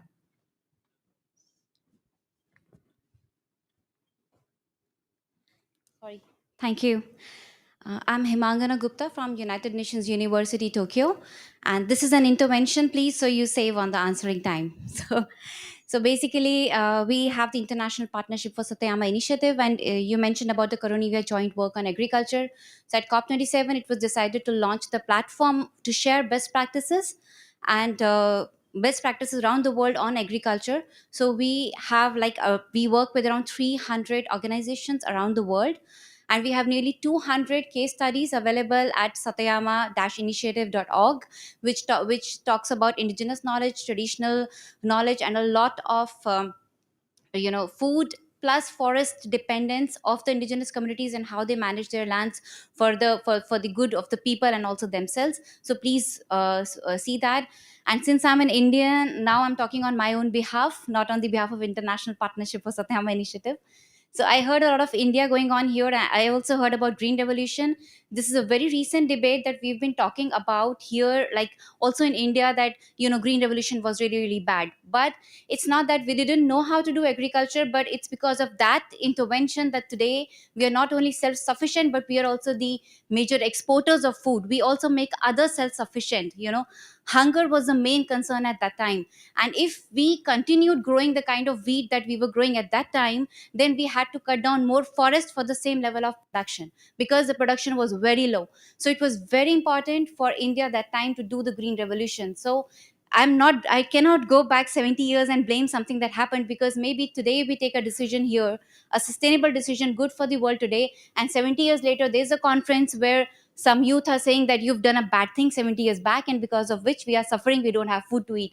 So this happens. So I think we should think about sustainability of sustainable solutions, whatever we are presenting, and we need to merge traditional techniques with modern knowledge, modern technologies. It's very important. But just because being an Indian, where we are we are primarily a vegetarian country and have the largest cattle population of the world, so in that sense it is not really possible to transition at a level that is expected. We go entirely organic or that kind of thing. But of course there are transitions in technologies that are happening, and I think we should rely on that kind of thing. That's all. Thanks. Thank you for your statement, which was more a statement than a question. So it seems to be another questions in the back end. Thank you. And there is one. Yeah. Okay. Sorry. My name is Irish Bagilat from the Asian Farmers Association for Sustainable Rural Development based in the Philippines. So before I ask my the question, I just want to say that our organization is a regional alliance of national farmers organization in 16 countries in Asia, with a total membership of around 11 million small-scale women, men, and young farmers. So yeah, thank you to for sharing your work and the initiatives that you do on the ground. So earlier I heard some of you talked about working with farmers organization or agricultural cooperatives, and we have already heard of one of the research saying that that association to or farmers in organizations or cooperatives actually increase their income. So there's already this research. However, we also know that farmers organization has different capacities. There are farmers organization at the international level, regional level, national level, sub-regional level, and even community level. And farmers organization were established for various reasons and are providing different services to their members. And some of them have the capacity to actually provide a full value chain services to their members and are really able to innovate financial mechanisms that are tailored to the needs of their members. So my question now while there are existing partnership platforms where farmers' organizations are included with with the business sector or with private company and even with the government. So we have heard some multi-stakeholder platforms, but I want to ask, like, since these are very, very in small scale, and that we are talking about accelerating the transition in a big scale, I want to ask your comments on ways that we can have more of these platforms or partnership where farmers organization are actually included, so they can, build their capacity and they can serve their members better.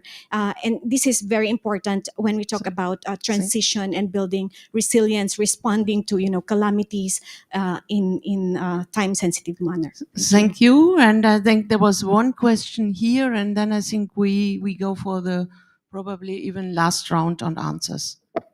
Thank you so much. My name is Antonio Graça. I'm head of research for Sograp, a large company producing wine across 3 continents. And I'm also scientific secretary of the Sustain expert group at the International Organization for Vine and Wine, based in France. My question comes a bit on the wake of this last one. From your interventions, it becomes very clear that there is here a very important issue in terms of value chain communication. There is a need to get knowledge on nature-positive practices to farmers and the clear, transparent, accessible information about how those practices are actually being used to inform consumer choices. So my question is, which proposals do you have to effectively achieve that communication flow, addressing cultural and demographic diversity of the populations involved, so that we companies can materialize SDG 12 and have food systems that are sustainably produced and responsibly consumed? What tools are there that can be employed for this communication to happen? Thank you. Thank you. So who wants to answer the 2 questions? Okay. Okay, sorry, I have overseen one more. So it's a little bit hard because I'm looking in the light. So here. Okay, sorry. Yeah. Thank you. Shankar Swamy, CFO for Eco Advisors and Eco Investors, both organizations that are driving more capital to sustainable solutions. Bridging on a couple of the questions before, but into a more specific topic, I love a lot of the discussion from the variety of different people in the value chain. And we talked about, pre-green revolution farming and mob grazing, which are great solutions, but they involve more land use. And as our population grows and there's increased urbanization, that may not be possible. So I want to ask about the role that either urban farming or even bioengineered techniques that either improve yields or alternative proteins or growth of products within greenhouses or labs, what that might contribute to the future of food. Thank you. Thank you. So short answers from whoever. I just go around. Okay, Shomato, short answer, and then I get excited about these questions. The first one was about having more ag extension agents on the field, and answer to that is that, the industry also infiltrated the universities where most people were trained, and so there needs to be a big shift there where we teach young people about the principles of organic biological farming, which in the last 50 years, there's a lot of people still today, it's universities here in Quebec and in Canada, where after 4 years of training in agronomy, they still don't know much about organic farming, in my opinion, it starts there. And we have a leverage that we can use there. I'm going to drop the mic on one idea that I think has merit, and that answers somewhat a lot of the questions about how to create a food system that is sustainable and a value chain that is, in my opinion, needs to be disrupted right now. I think the food system needs to be decentralized. And that's kind of my perspective on things. Thank you. I want to share a few insights and answer maybe some of the questions. I think in this panel today, we really talked about how we can transform our food production. We didn't a lot talk about the fact that this needs to go hand in hand with more sustainable, healthy diets that within our planetary boundaries. So just also reflecting on the question on the land use. So that's very important. These things need to go hand in hand. And I wanted to reflect also on the fact that farmers are really at the center of this transition. Maybe I haven't highlighted it that much here, but out of the over 60 case studies we mapped, the companies are working and putting the farmers at the center of the transition. You were highlighting a very important point on the capacity building and the technical advice that needs to be there needs to be independent. That's a very important point. And I think here also governments have a big role to play there.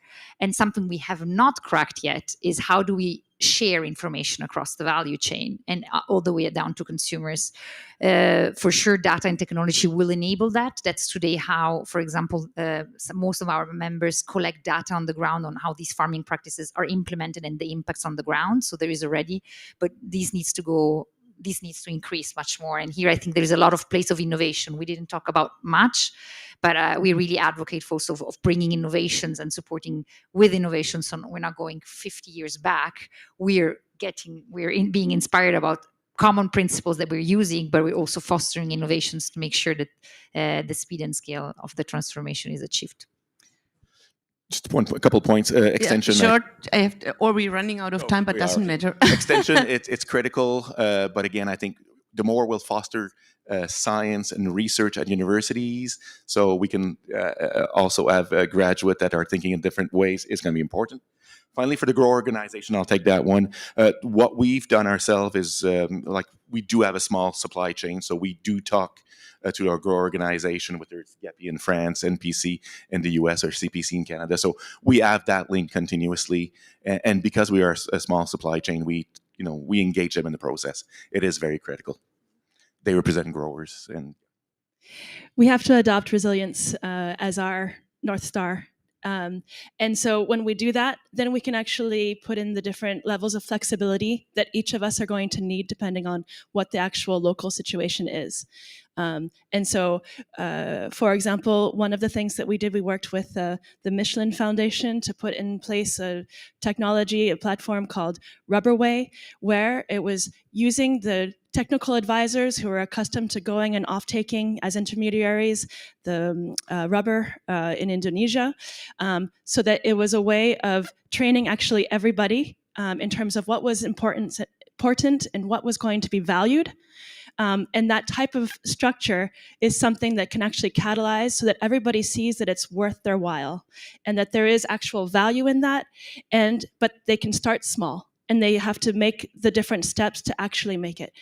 The real point here is that we need change management. And there's a lot of knowledge around how you actually do change management, and it's sociology, and it's research, and it's sharing the information. And so if we can take these things on in that way, instead of just throwing out darts of one way or another, no, we have to actually think, what is the situation? How can we make it resilient? What are the changes that need to be made, and how can data enable that? Cooperatives are there for that reason, for that matter, to carry forward those new ways, make farmers not feel so isolated in their choices, but actually accompanied so that they can each take a step further forward.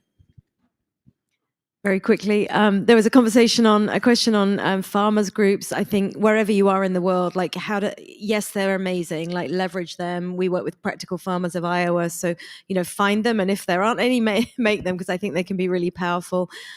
Tools, nobody can know this stuff, all of it, right? So how do you leverage experts? We partner with the likes of, different NGOs, WWF. There are experts in soil health, leverage experts, bring them into your conversations, and you can make a difference. And I do a final plug for pollinators, because we didn't actually talk about it, but there was a comment there. We didn't talk much about pollinators. So much of the food we eat needs pollinators to grow, and they've been disappearing. So, we launched a pollinator policy to make sure that everything we buy is pollinator friendly. And I would just really encourage everybody to learn about pollinators. Grow your own pollinator garden because it will make a massive difference. Super. Thanks a lot. I would like to thank my panelists. I would like to thank the participants. I think we had a very inspiring and encouraging discussion.